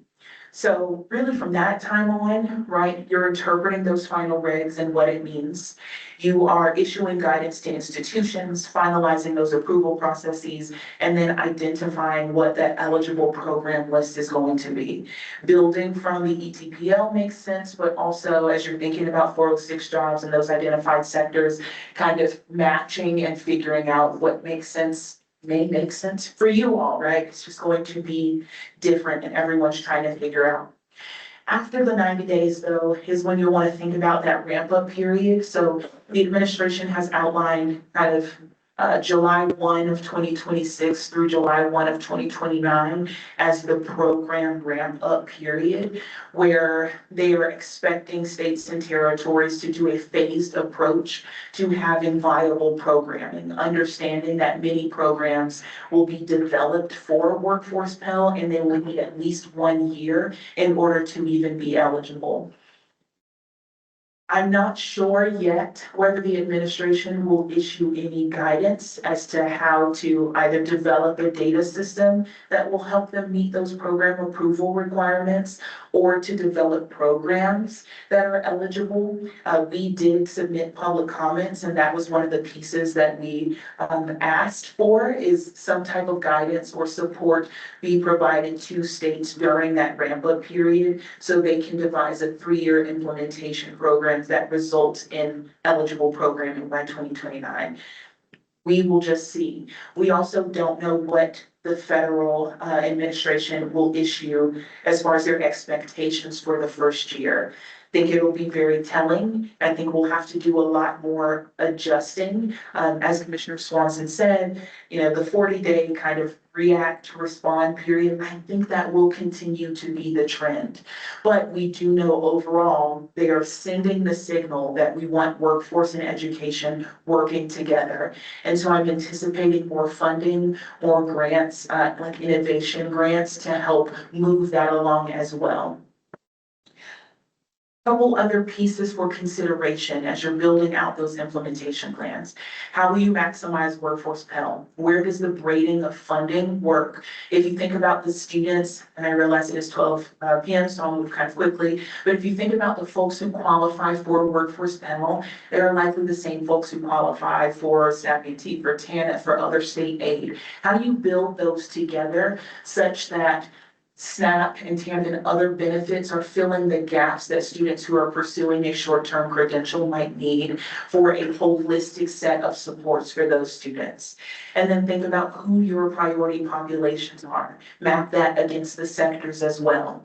Low-income adults, dislocated workers, student parents, justice-involved individuals, veterans were mentioned earlier. Think about the types of students that are going to take advantage of these opportunities and kind of work to create those supports for them. And then think about what might come next based off of their lived experience, based off of the other types of education opportunities that they've pursued, etc. Another consideration, what will not be covered by workforce Pell and where there may need to be some coverage otherwise. There are going to be a lot of credentials, a lot of programs, some apprenticeships that are not covered by workforce Pell. Jason, you brought up earlier the types of institutions or how employers might fit in. Non-Title IV providers, how will we make sure that they either have a seat at the table or that there is some other way where they can take advantage of this funding, sure, that follows the individual, but take advantage of the opportunity to serve more students and workers, because that's what it comes down to. Expanding opportunity for folks who otherwise might not have that opportunity. And so, several questions to leave you with. Where do you want to be strict? What concerns you most about implementation? And then what does success look like for Montanans in year one? Because really, as long as you're meeting those federal guidelines, you're going against yourself. You are setting that standard and creating the plan that works best and uplifts Montanans as a whole. And that should really be the center of this. So, thank you. Any final questions? And I'll also be here for the rest of the day too. So if you want to continue chatting at any point, we will be here and happy to answer questions. Thank you. Sportsman, thank you very much. I know this is a lot for our SWIB members to kind of take in. The takeaway for all of you, and we'll work on this afternoon, is you are the workforce board that's going to make these recommendations to the governor. We're going to do that today and tomorrow. And then you are the program approval moving forward. This will be a core part of the responsibilities of this board moving forward. And so I know it's a death by waterboarding of info right now, but it's why we have our experts here, because this becomes your responsibility. Just as important as it is to maintain the fiduciary integrity of WIOA, this will be part of the ongoing work that you do as a board, and henceforth, once we kick this off. Lunch is in the back. We will reconvene at 1 p.m. And we'll try to get it warmer in here. Yeah. There you go.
Welcome back, everybody. Appreciate the timeliness on the agenda so far. We've got quite a bit to go here this afternoon. Want to make sure we give it ample time. We're gonna start right away. We'll turn this over to Commissioner Christian and Superintendent Hedeland and Commissioner Swanson for conversations about the Perkins State Planning Committee stakeholders. Thank you, appreciate it. Chair Gilbertson, member of the committee here, certainly my pleasure to be here today alongside Superintendent Hedeland, Commissioner Swanson. Oh. Go on the microphone here. Maybe. Hello. There. For the educators, students, labor partners, employers, and CTE leaders that are joining us either here today in Bozeman or online, just want to thank you for making time to be here and to participate. I think as Commissioner Swanson mentioned earlier, your voice is the reason that we're here, and we want to listen to that voice and be as responsive as we can. Career technical education in Montana sits at the intersection of two of the most important promises, in my opinion, this state makes to its young people. That's the chance to build a good career and a foundation to be thoughtful and engaged citizens. Both matter, and both are getting harder to deliver in this world as things continue to shift underneath our feet. The nature of the work has been shifting for a very long time, but I think with AI, robotics, automation, it's going to reshape what workers do, and it's going to reshape what students need to know in order to fit this pace, to meet this pace where it's at. I was at lunch last week with one of our presidential candidates, and someone at the table asked, where do you think we're going to be in 5 to 10 years with AI? And I just couldn't help but think internally, I think the question is where are we going to be in 5 or 10 months with AI? It is moving so incredibly rapidly that it's just hard to keep track of. And all these leading platforms are jumping over the top of each other week by week. And I think it's going to be very important in this conversation that we're at pace to try to keep up with that change. In short, we're all going to need to row together on this front. That's career technical education included in Montana. It helps students meet that change with confidence. We also are having good conversations around meeting that need with hands-on skill, real exposure to industry, and a broader habit of mind in terms of letting people adapt and thrive over their lifetime. We're proud of what our statewide collaborations have done and appreciative of what Perkins has done to help build this in the state. That's through dual enrollment, through CTE participation, as we continue to hit records in those sectors across Montana. OG administers Perkins on a post-secondary side, and we're fortunate to do that work in lockstep with OPI on the secondary side and Department of Labor on the workforce side.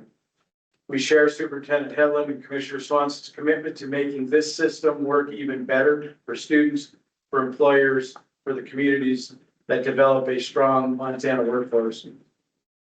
Today, this is really about listening and partnerships. We are working hard to form those partnerships under this new 406 jobs, and I think that's a commitment from my group that we continue to push hard on that front.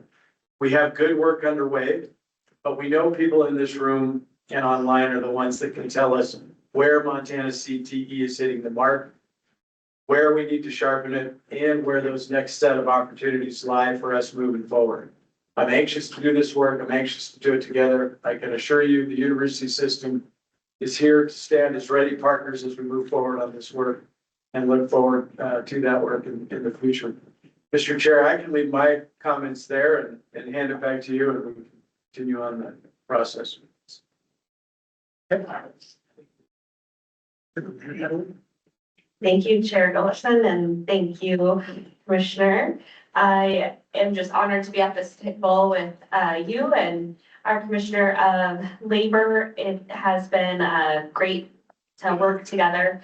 And just over lunch, I was talking to our colleagues here, our guests, about how lucky we are in Montana to have a close working relationship they said that is often, not always the case in all states. So I'm really proud that we all collaborate closely in Montana. And we do that with the common goal of wanting to support our students and provide the best opportunities we can for them. So I want to thank SWIB and MSU for hosting us here. I look forward to the discussions we're going to have today. We have been working closely with and supporting our federal partners through President Trump's America's Talent Strategy and Returning Education to the States initiative. I recently had the opportunity to meet with Secretary McMahon just a couple of weeks ago and our congressional delegation and other officials with labor and the governor to discuss how we move forward for Montana. And we did have a chance to talk about the interagency agreements and Assistant Secretary Baszler.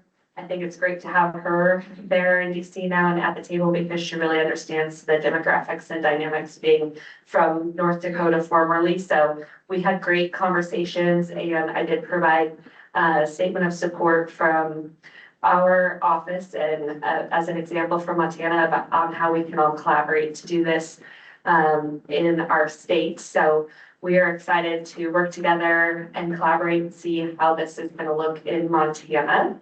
I think it's just going to take strong coordination, which we're all capable of. And we're excited to work with industry and really strengthen that, bring that to the table. That's why we're all here today. But I just have a few things I want to update you on that we've been working on at the OPI that are relevant to these conversations. So we have been taking a proactive approach to college and career readiness and supporting our districts in how they can implement our pathways. That's been, we have an incredible team, so I definitely don't want to take that credit for that. You'll get to hear from them soon. But implementing the pathways and seeing how we can replicate those, scale them, as well as provide various models, virtual, hands-on, whether it's the welding, welding lab that is going around to our rural communities or through the digital academy, we have a lot of different opportunities for our students across the state, but we are building out different models to try to replicate those and make sure that we also really utilize the strengths of the local community, business and industry leaders, but help create a conversation and a guide to get those opportunities started and off the ground, because that's often what we hear, right? Is like, how do we start that conversation and who starts that conversation? And then how can the OPI support breaking down those barriers, making sure schools and industry understand how they can utilize their Title IV funds or their funding that we have received from the governor's office and the legislature for advanced opportunities and those kinds of things that allow for support in reducing insurance costs and work comps. So we are working with our districts on that.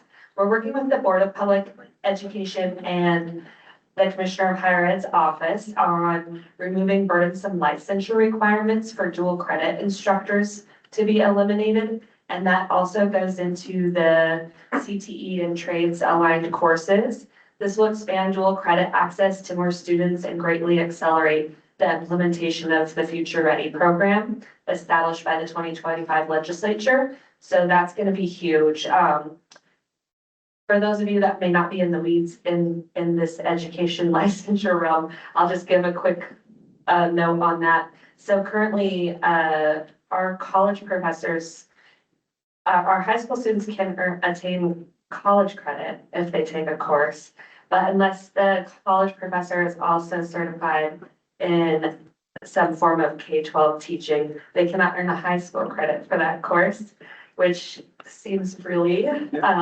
unfortunate, right? So that has created a lot of challenges for our students and high school counselors and others to navigate that pathway for students. So we're just going to take away those barriers. And so thank you to my partners for helping us get there. Last fall, OPI entered into a partnership with Level All, which is a free college and career and life planning platform for middle through college students. It offers more than 15,000 resources college planning, career exploration, financial literacy, and essential life skills, everything from resume building. Parents can also access this platform. And I just wanted to let you know that since we have rolled this out, we have 5,700 accounts created by students. We have 29 districts utilizing this heavily and another 125 that are coming online next. And yes, a goal of ours, the next step is to figure out how we can incorporate industry and business into this platform.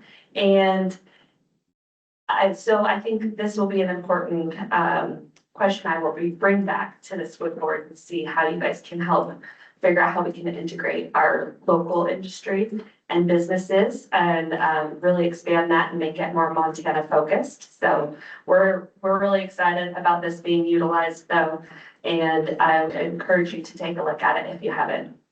OPI also sought and successfully received an EdFlex waiver from the Department of Education, which will allow us to waive certain requirements for school districts around federal funding.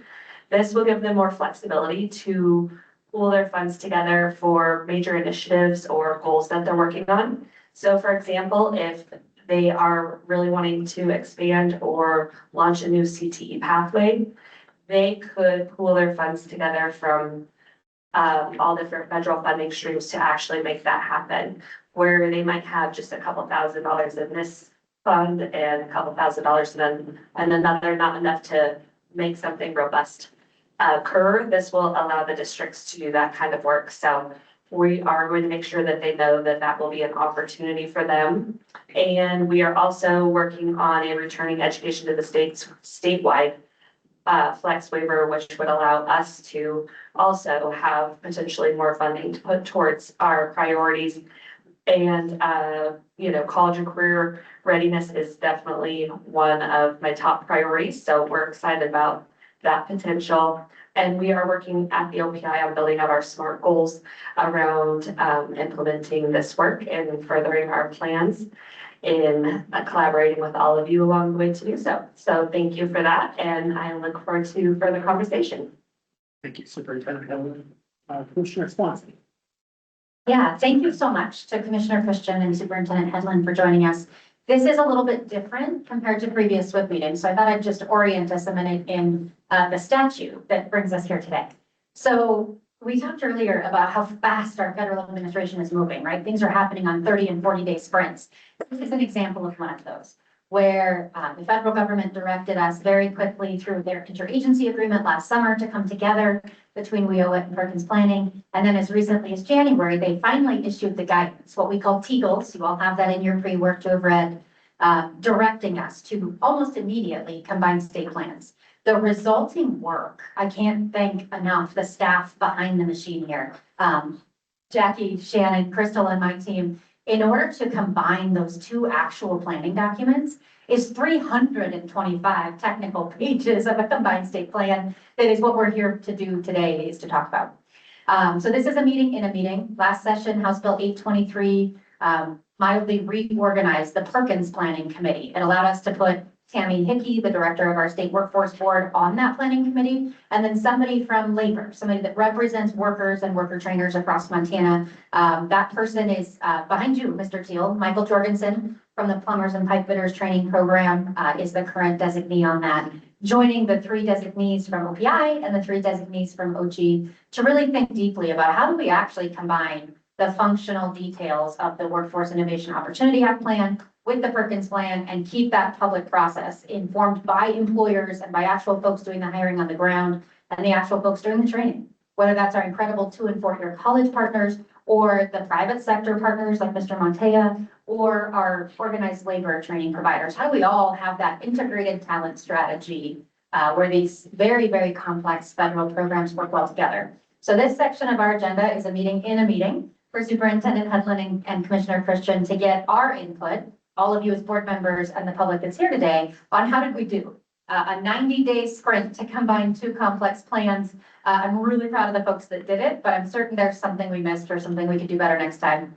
So really looking forward to your input on how did that go And then tomorrow, this SWIB board will actually vote on adopting that and advancing it forward to our federal partners. But thanks so much to everyone who did this work. And I just echo Superintendent Hedlund's comments. I hear this all the time from our colleagues at the Department of Labor, how impressed they are that Montana truly does have the ability to come together and work as one integrated talent system. This is not easy. The rules that we've all followed as, individual departments of labor or university systems or K-12 systems have been siloed for decades. And we're all really good at doing what we're doing.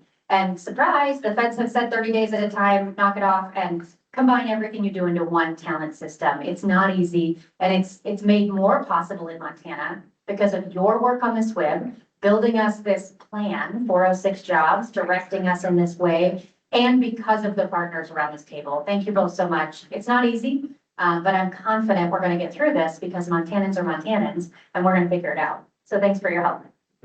Thank you, Commissioner Swanson. We have some presentations in order.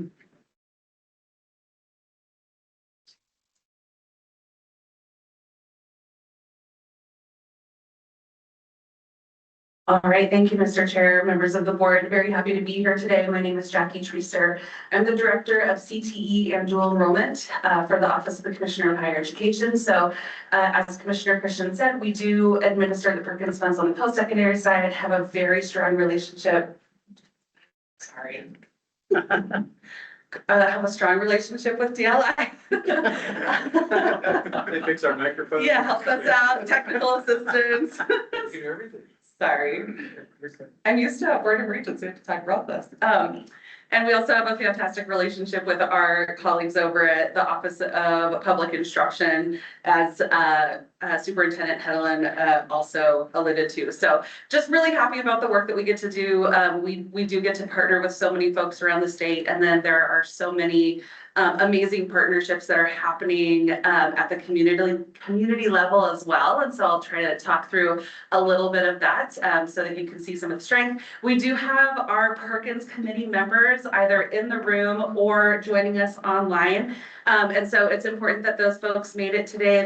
Those are the people that really help orient some of the decisions that we make after we consult with all of our stakeholders. And so that information is all public. It's on the Perkins website, which is on our last slide here. And so if you want to get to know those folks that are in the room, hopefully they will chime in if they have something to contribute. But otherwise, just hoping to get everybody in a discussion. We have a few discussion prompts that we're hoping to get through with you. Okay, so one thing I like to do at the start of every Perkins committee meeting is give you an overview of what exactly Perkins is. So you may have heard it, you might know that it goes to the schools, that it's grant funding, but like how much is it and what does it actually do? So our total state award is $6.79 million, and that's been a steady number for the last 3 grant cycles. 85% of the money that we receive is sent directly to high schools and colleges. The rest is used for some state level activity. For things like this meeting, we can reimburse travel expenses for our committee.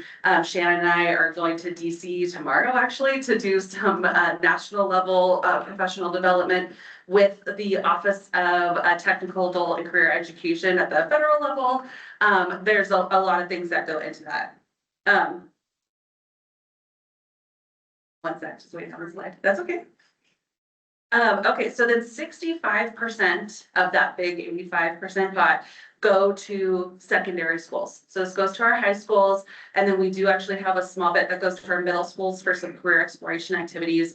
And if you want more information about that, Shannon can cover that next, or happy to give you information outside this meeting. And then 35% of the local funds are allocated to post-secondary. So this goes to our 2-year schools, community colleges, and then we also have 4 of our tribal colleges that partner with us as well and that get Perkins funding. So we do have a revision outlined in our plan, and this is something that we did back in 2019 when we had the OG Perkins 5, and Tammy was one of our committee members back then too. So she's been with us from the start of Perkins 5. But this is the vision that our committee came up with, and we did tailor, I think, just a little bit in the last round in 22. And so is it 22? No, I think it's 24. And so this is what our vision is right now, and this really helps drive a lot of our decision making. Montana's CTE programs will create opportunities for all students to become educated, highly skilled, and well-rounded individuals who can meet the economic and workforce needs of our state. And so I really want to just emphasize all students in Montana. We try to reach every nook and cranny, every tiny school. Every student should have an opportunity to engage in career and technical education at a quality level if they want to. So that's our vision, is to always be able to deliver that to our students in Montana. So some of our Perkins goals, and then this is going to lead to a little bit of discussion. And so again, for our Perkins committee, please feel free and welcome to chime in. And then of course for our SWIB, we'd love to hear from you as well. And we will have some time for public comment at the end. But the first that we really want to just touch on is that partner engagement. So we recently, this last fall, we had regional comprehensive local needs assessment meetings. And Shannon's actually going to dive pretty deep into that in the next few slides. But just know that there are these like larger regional meetings happening where we're trying to get more people in the room to partner across secondary, post-secondary, and business and industry partners. And so, you know, trying to get everyone in there, I think that we all know, since we're all here today, being in the room with everybody makes such a difference. It is so much more meaningful than just exchanging emails and playing phone tag and trying to get on a Zoom call. So having those meetings was just such an incredible impact. And Shannon's going to talk more about that. Alignment with WIOA. So that was new for us this year. And Commissioner Swanson is right. It really was kind of like, we got the permission essentially to be able to line everything up in an easier way than previous. And I literally called Crystal while she was like at an appointment, and I was like, hey, let's get this done. And we did it really like kind of over a weekend. Most of it was Crystal, so she definitely carried the heaviest burden, but we were able to align those. And I think that it is something that is going to be a really positive direction for Montana, for us to show the federal government that we are being really thoughtful with the federal funding that we receive, and we are working to align everything that we get in terms of the workforce, and really making sure that that pipeline from secondary to post-secondary to career is really strong. As far as work-based learning goes, we are part of the work-based learning collaborative, and I actually see some other friends in the room that are part of that, and there has just been some incredible work that has come from that. So many just exciting opportunities for students and teachers and industry folks to come together and start to work on those different ways that we can engage students in work while they're still in school and figuring out what they want to do for their career. Innovation and technology. So access to quality CTE for all of our students. So I already mentioned that. So some of our more rural students were able to use a lot of technology to help get those kids access to the training and learning that they need. So that's a lot of partnering with the Montana Digital Academy. We do a lot of collaboration with dual enrollment career and technical education. So we have a lot of our faculty are prepared and outfitted with smart classrooms so that they can directly reach to students that are several hundred miles away from them and give them that quality career technical education. I was just going to mention that that actually comes right into with our secondary to post-secondary alignment. So that CTE dual enrollment continues to grow. We've been seeing strong growth every year in dual enrollment in Montana. It's been about 15% every year since like 2017. And CTE continues to grow at the same rate as dual enrollment overall. So about a third of the dual enrollment that happens in Montana is CTE. And so that again is just another way to deliver some of these high quality learning experiences to our students in our smaller schools. So with that being said, I have a few discussion questions that I would love to present. This should definitely be kind of a conversation-based time that we have together. So I want to know, you know, as I quickly went over everything, obviously can't go over every single goal and fun thing that we're doing with Perkins, But I'd love to know if our state level Perkins goals are capturing what matters most to the people that you all interact with. So students that you know in your lives and your communities, the employers, either yourself or people that you know that are employing folks that are coming straight from high school, having participated in a pathway or some kind of college training, whether that's a short-term credential or an associate's degree or a bachelor's degree. Do you know if folks are getting what they need from their employees that are coming from us? And would love to hear from your own individual perspectives, or if you have information or anecdotes from your communities, would be great to hear.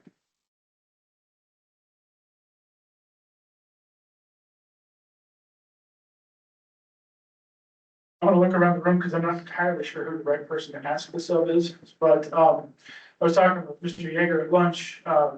We like to hire, in my field, guys that have a 2-year associate's degree in welding programs. And well, they don't have to have a 2-year degree. There's other options that are out there that are faster. They're more expensive, but they're faster, but they cut out some of the peripheral classes like the English and writing classes that they have to take as part of the 2-year program. Personally, there's been a couple of students that I've talked to over there, or prospective employees over the years that I've talked to that don't want to get a post-secondary degree because they don't want to do the writing class or the tertiary things. And so the question I would have is, in our interest in meet their needs of getting through the program faster, is there a way to expand a dual enrollment program so that the English you take in high school doesn't have to be advanced literature classes or anything? Could that cover their college credit for the associate's program? Yes, absolutely. Mr. Chair, members of the board, happy to chat about this. And you know, if Commissioner Christian or Deputy Commissioner Teal want to jump in, happy to hand the microphone over. Those classes, absolutely. We do have pathways set up where, and this is something that we covered at the last meeting and can certainly cover again. This is all online. We have our Montana Career Pathways. Those students can start knocking off requirements for degrees while they're still juniors and seniors in high school. So absolutely. We also have sprint degree models that integrate those dual enrollment classes to get students through certain programs faster so that they can get into the workforce. We also have, there's certainly certificate options, but like you said, it is nice to have those well-rounded individuals that have taken writing classes, communication classes, math classes, things like that. So we encourage our students to be able to take those. But dual enrollment is certainly a tool that we use to get those students in and out quicker. And Deputy Commissioner, would you want to say anything? I just wanted to have one point, which is there's been a big collaborative effort over about the past 2 years on what should math look like for today's students, K-12 and post-secondary. Kind of recognizing one of the spaces we need to define a little bit better is what are those trades math pathways? So there's been really great work between OPI, the Board of Public Education in terms of Montana's math content standards. We're just wrapping up a realignment on the higher education side to say, are we clear in terms of different post-secondary fields, trades fields, all the way down to, if you're in a STEM field and you are going to be subjected to all of the rigors of calculus, what those pathways look like. And what you reference is exactly why. Like, we want the math that students take to be relevant to what they want to do in the world. And we're doing a lot of work right now to make that more relevant so that, and as they're using high school, if they want to do a certificate or an associate's in welding, they can access that course through dual enrollment, and it's not going to be a course that's not relevant to that trades pathway they're on. I hope that helped. Yep. Yeah. All right, Joe, you got me excited about math now. So I just have to add one thing. I just want to say our Carl Perkins member from OPI, Igan Graff, thank you for being here. We've been talking a lot about that as well. And one of the things I'm sure you've heard me say before, but we're still pursuing to see what we might be able to do. And I think you guys are the people we need at the table to make this happen. But I know that he has a curriculum program that maybe he can share a little bit more about that. They work with the trades, and they have a lot of different curriculum that can be used in the high schools as well. But I'm hoping that we can get to a point where we can also have some kind of a credit that can be earned in the high school space that transfers into the trades programs. If we can get the unions to accept some form of math to be also reciprocated as like the first book. So just like our students, when they leave high school, they have already a head start with a dual credit course they took that gives them that head start in college. They also can have that incentive and kind of foot already in the door for entering the trades. So those are things that we're exploring. Is there a math for the trades, especially now that the Board of Public Ed and others have looked at that third year of math is highly recommended, not fully required yet, but we're getting there.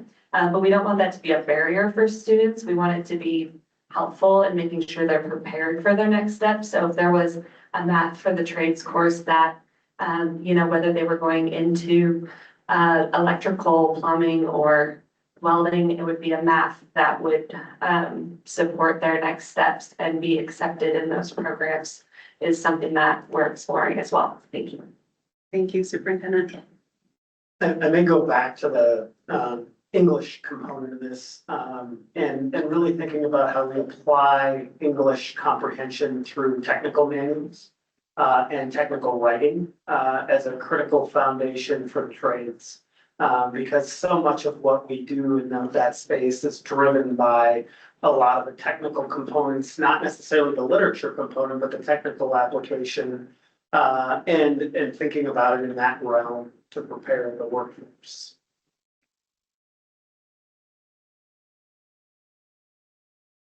Great point. And I really appreciate this conversation because ultimately it's relatively easy for us to call something a certificate, right? But I think there is some disservice there. If we can get students to do part of the curricular objectives within the K-12 area in their high school and then move to us, the work for us is then to align that with accreditation standards, right? And that's the piece that we ultimately have to get to, but I think we can because accreditation doesn't, contrary to what you believed 20 years ago, it doesn't say every student has to take algebra. It says every student has to be educated with learning outcomes that fit the objectives that we're trying to award the degrees in. And I think we can do that. It's just, there's a work demand there that we need to meet. And I think we should. I mean, I think that associate's degree brings value to those individuals and ultimately opens doors that they can't necessarily do with the certificate. And I think that's work that we're certainly interested in, we'll commit to. And I appreciate the feedback because I think that's driving that conversation on our end too.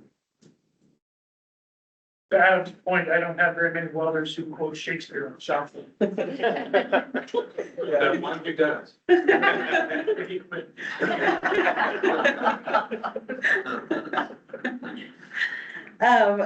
So I would love to talk a little bit about work-based learning. I'd love to know if you have experienced in your communities, or, again, in your life with your friends, family, yourself at the place where you work, if you have seen work-based learning work in a way that is valuable to the community, to students, and to employers. Do you see students engaging in things like internships, youth apprenticeships, or truly even at the beginning part of that wide spectrum of things that students can start to engage in, job fairs, job shadowing, having somebody come in the classroom and talk about their work, what they do. Do you all have ideas of how that happens in your communities, or if there are ways that we can strengthen that? What kind of work should we really be striving for there? We hear from our schools, we get a lot of examples of things that work well. I'd love to know from the industry perspective if you're experiencing something similar, Michael. Yeah. So the biggest thing that, obviously I am not. Do you need Crystal? I could send her over. Michael, would you introduce yourself for the folks online? Sure. I'm Michael Jorgensen. I'm the training director for the buildings pipe trades. Plumbers, pipe fitters, refrigeration fitters. The biggest thing that I see that we're getting kids, and I say kids because they're not really, which is probably the 6% of people here.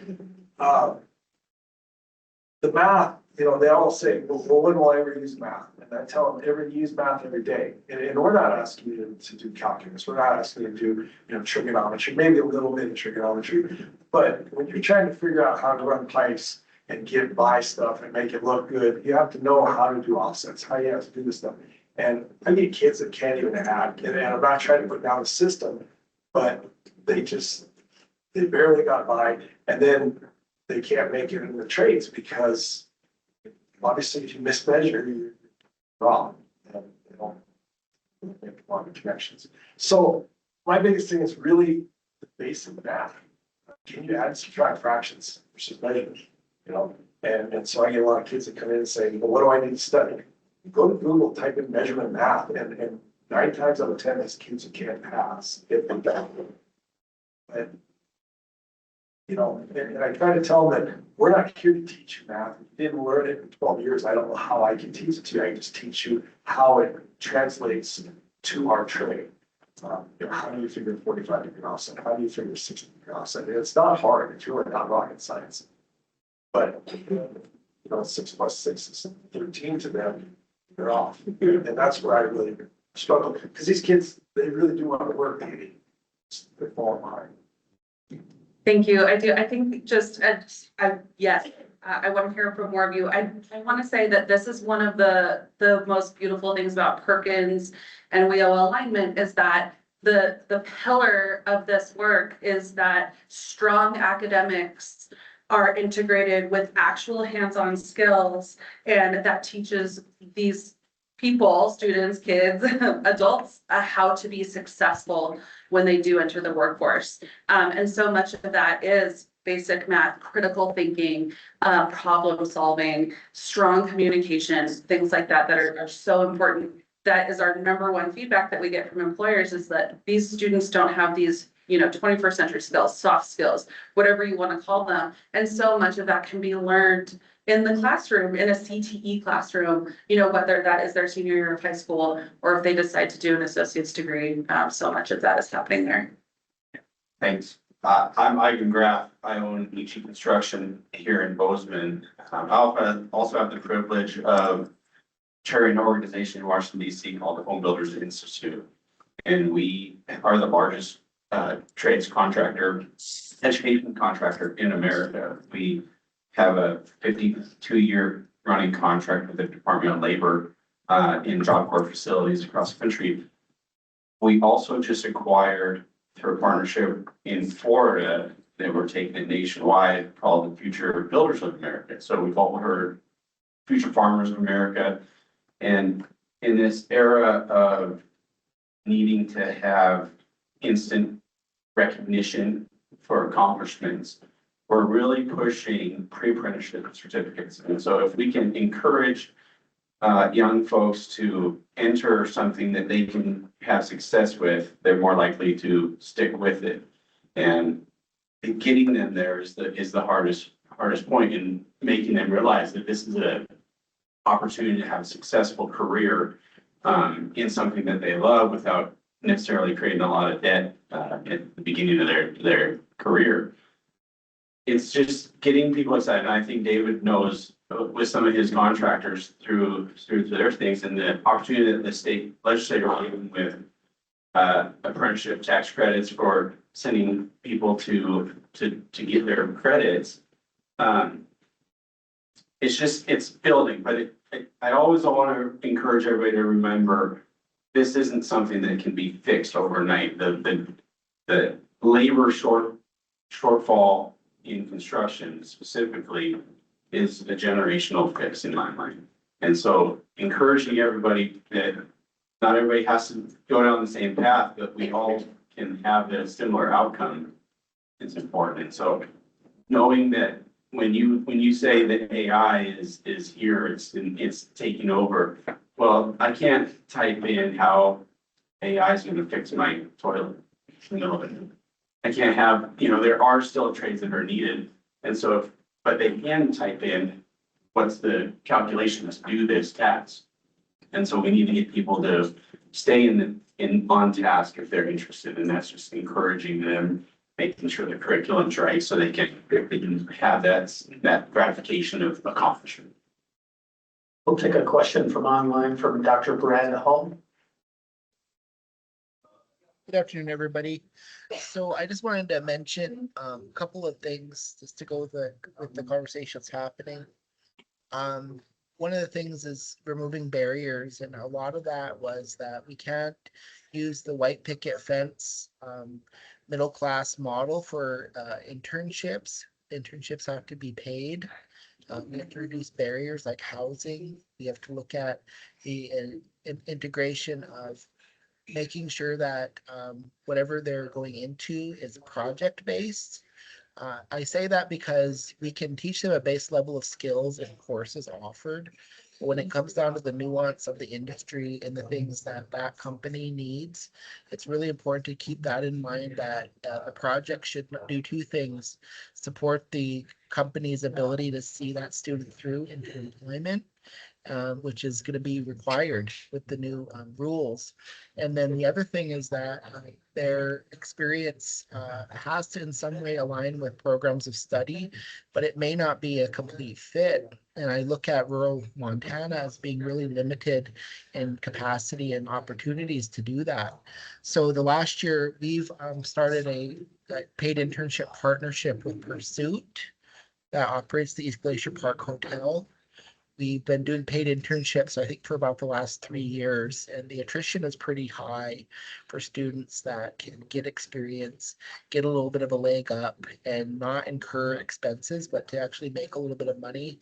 And summer internships are working really well, especially with the seasonal aspects of our economy.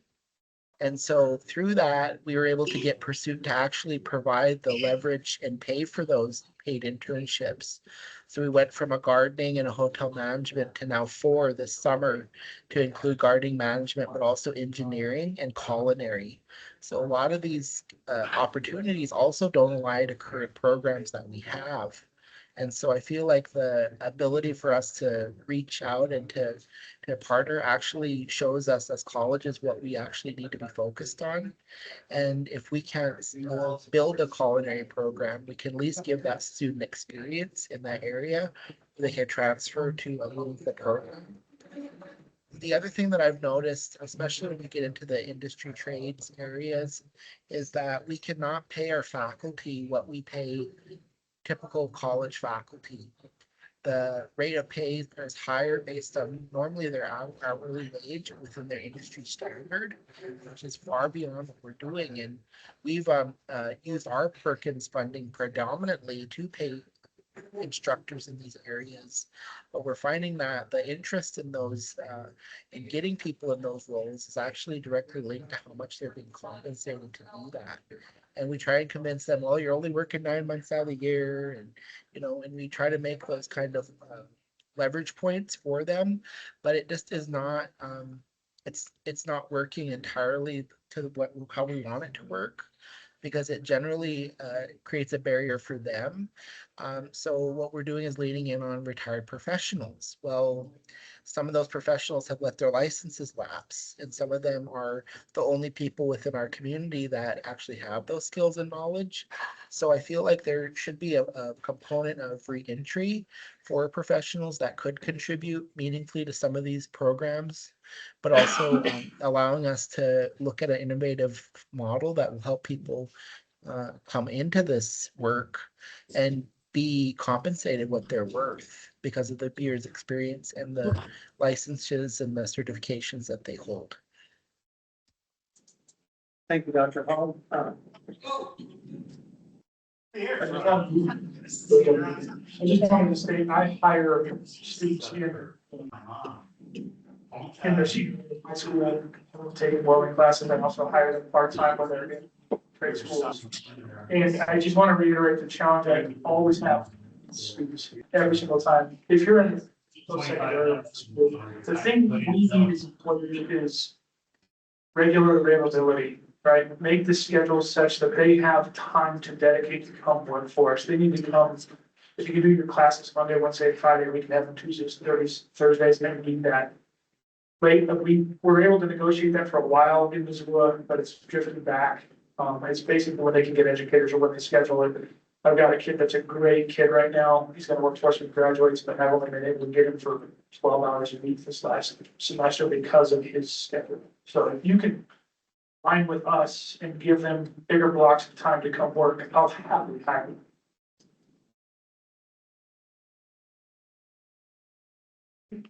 David Smith, the contractors.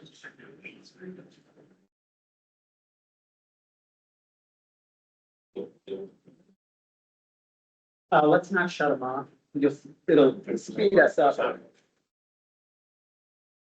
David Smith from the Contractors Association, and I guess three things. First of all, I was really glad to hear talking more about people who've been in their careers for many years being able to be brought into classrooms and instructional roles easier. Better, the faster we can do that, the better, because we have a severe cliff coming in vocational technical instruction in the K-12.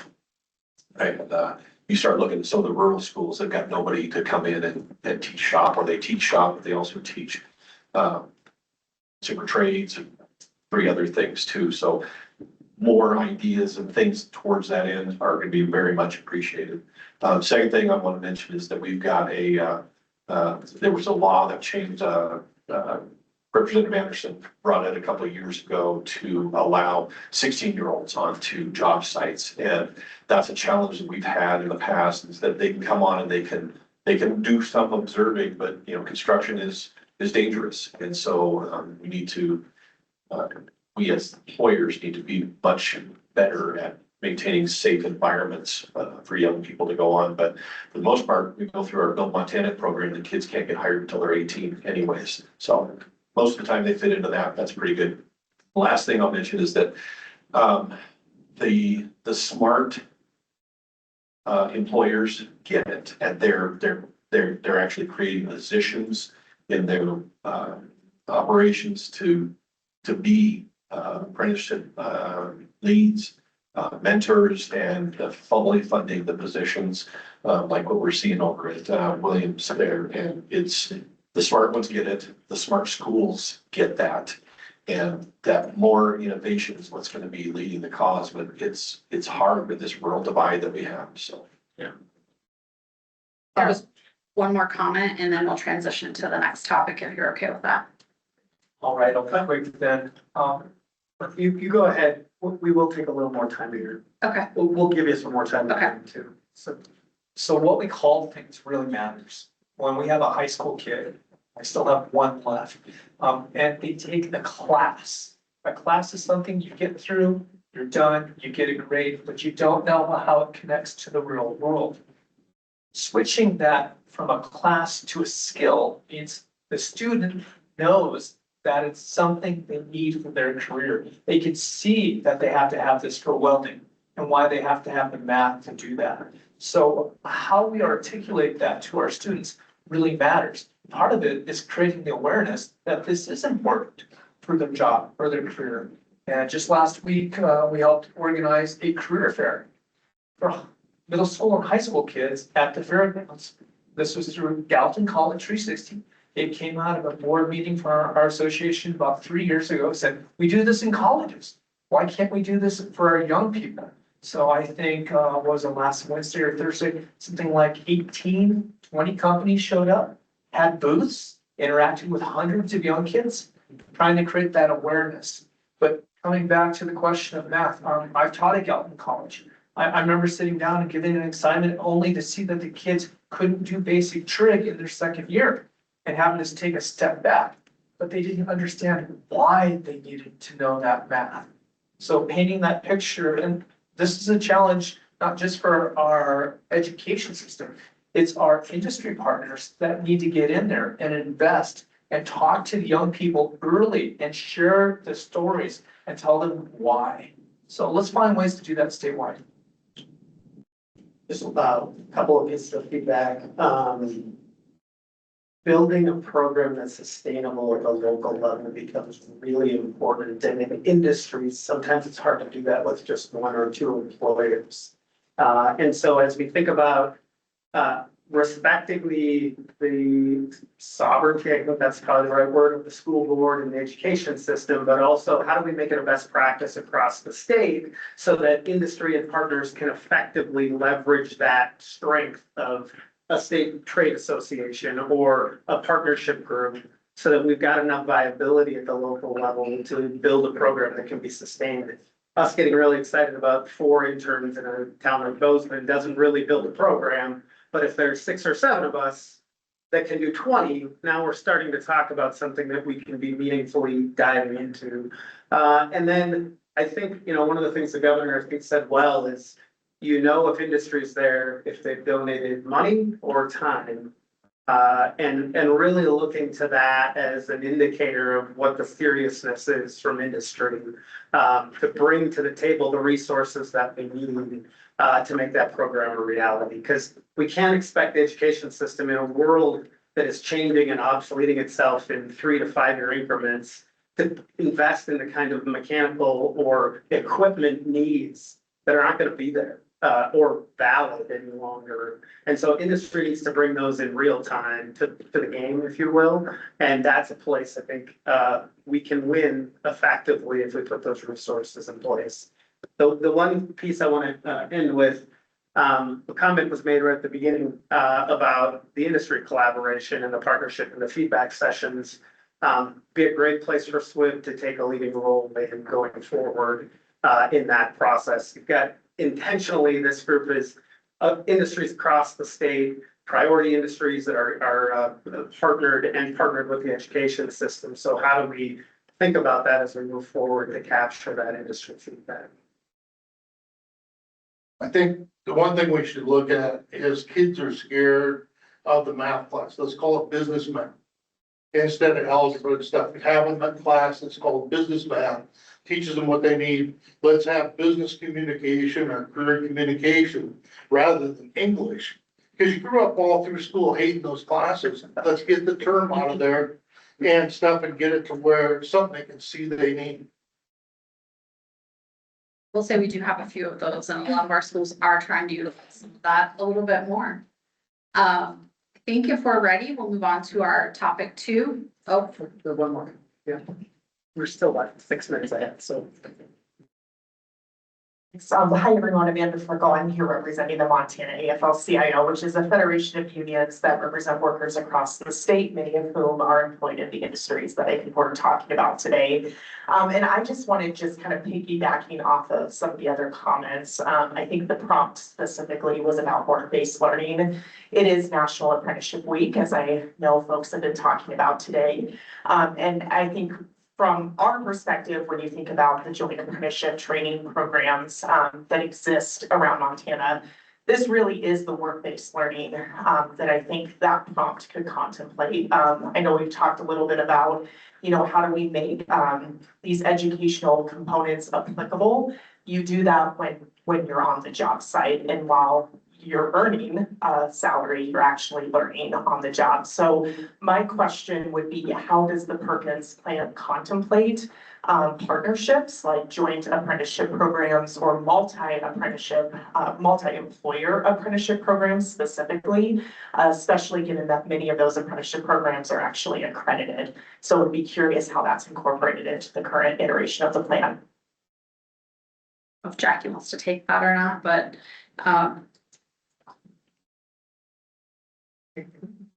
We got 4 minutes.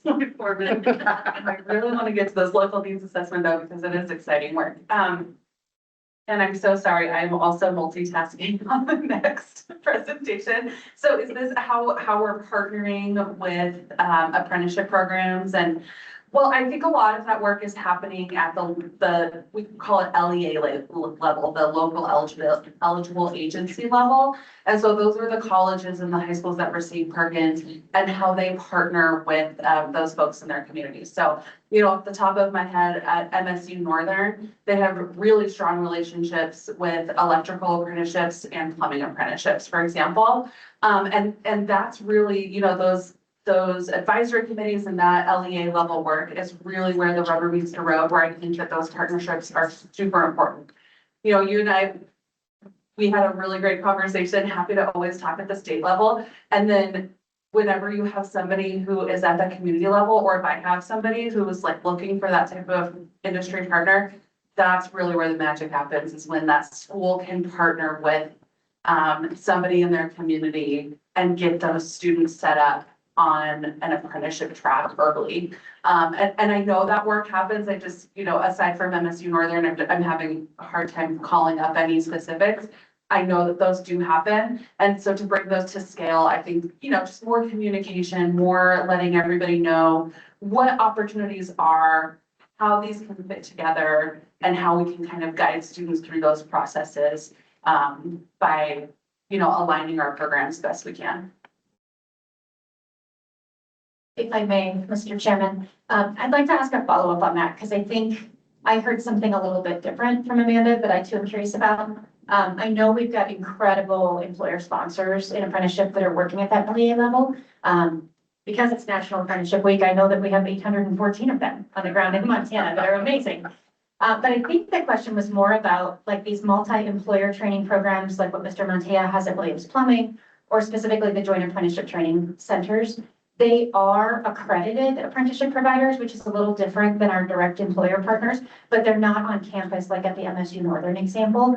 So I'm just curious what the conversations have been, or maybe this is better placed for in your comprehensive needs assessment conversation is there movement, or what can we do as a state workforce board to provide that input to you, or to help have that conversation about these other accredited apprenticeship programs that maybe don't exist on a two-year campus today? I think that's what I heard, and wherever you want to answer it now or in the needs assessment portion, it'd be helpful for me. Complicated, not too much, but speaking to that, I mean, part of the reason we started our own school is it was actually a little bit the challenges of working with Northern for our apprentices, especially at the size and the distance learning is what we had to overcome. So like I had a similar question on if Northern qualifies for that, what about private industry that's taking it into their own hands? And that would be a significant value. Yeah, so just to answer that from the high level, so explicitly in the Perkins law, so Perkins funds we're not eligible to send those directly to you guys. The best way to do that would to be partner with a Perkins eligible agency, like a college or a high school who receives funds and who can then use some of the funding to pay for curriculum alignment, to pay for professional development, to pay if some of your folks are coming into the classroom to pay for their time.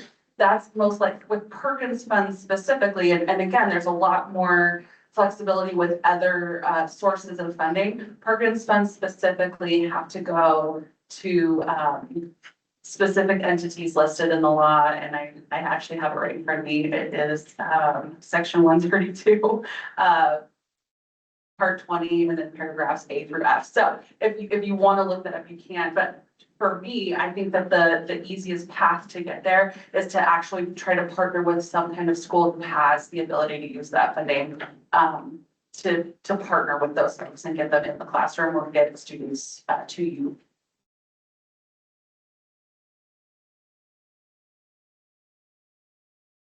Okay, are you ready?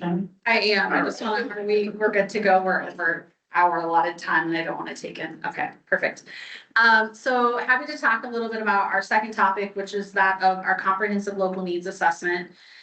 This is a requirement for all Perkins applicants. So our secondary and post-secondary partners all have to put together a needs assessment. We do this every other year.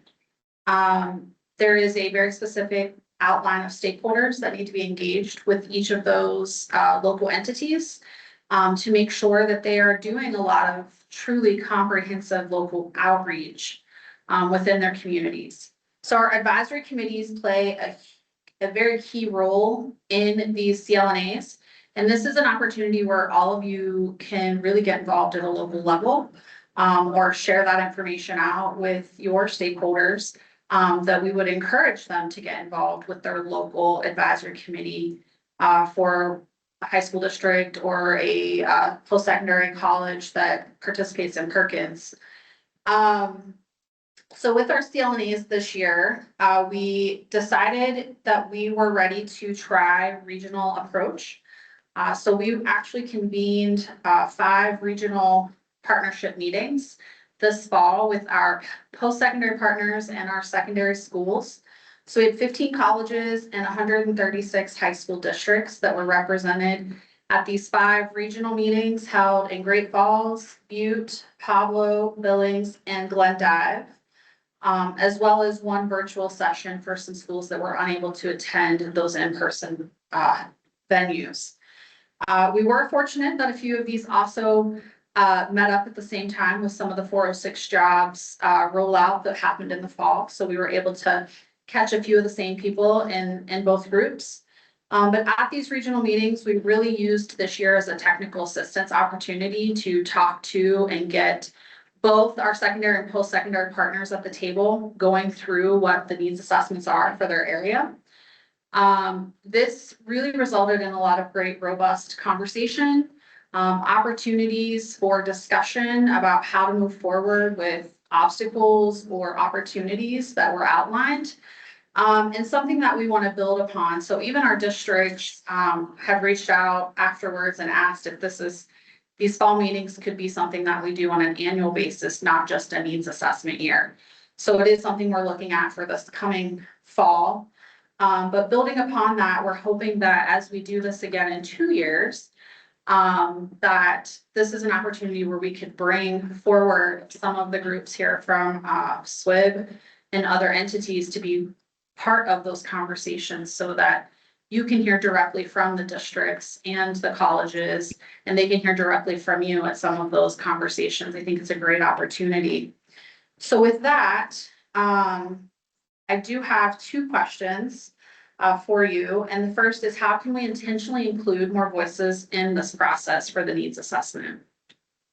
We'll go first to Jay Reardon online.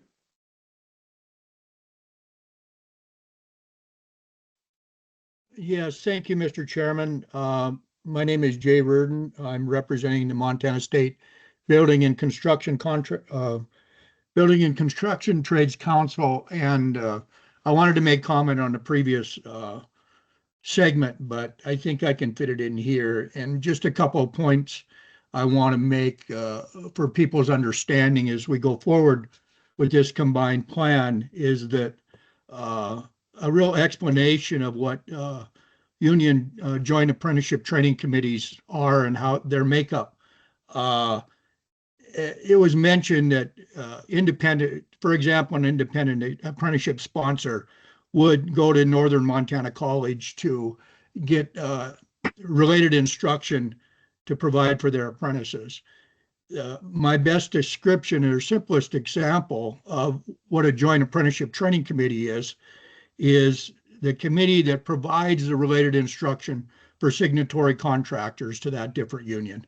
All of our unions have joint apprenticeship training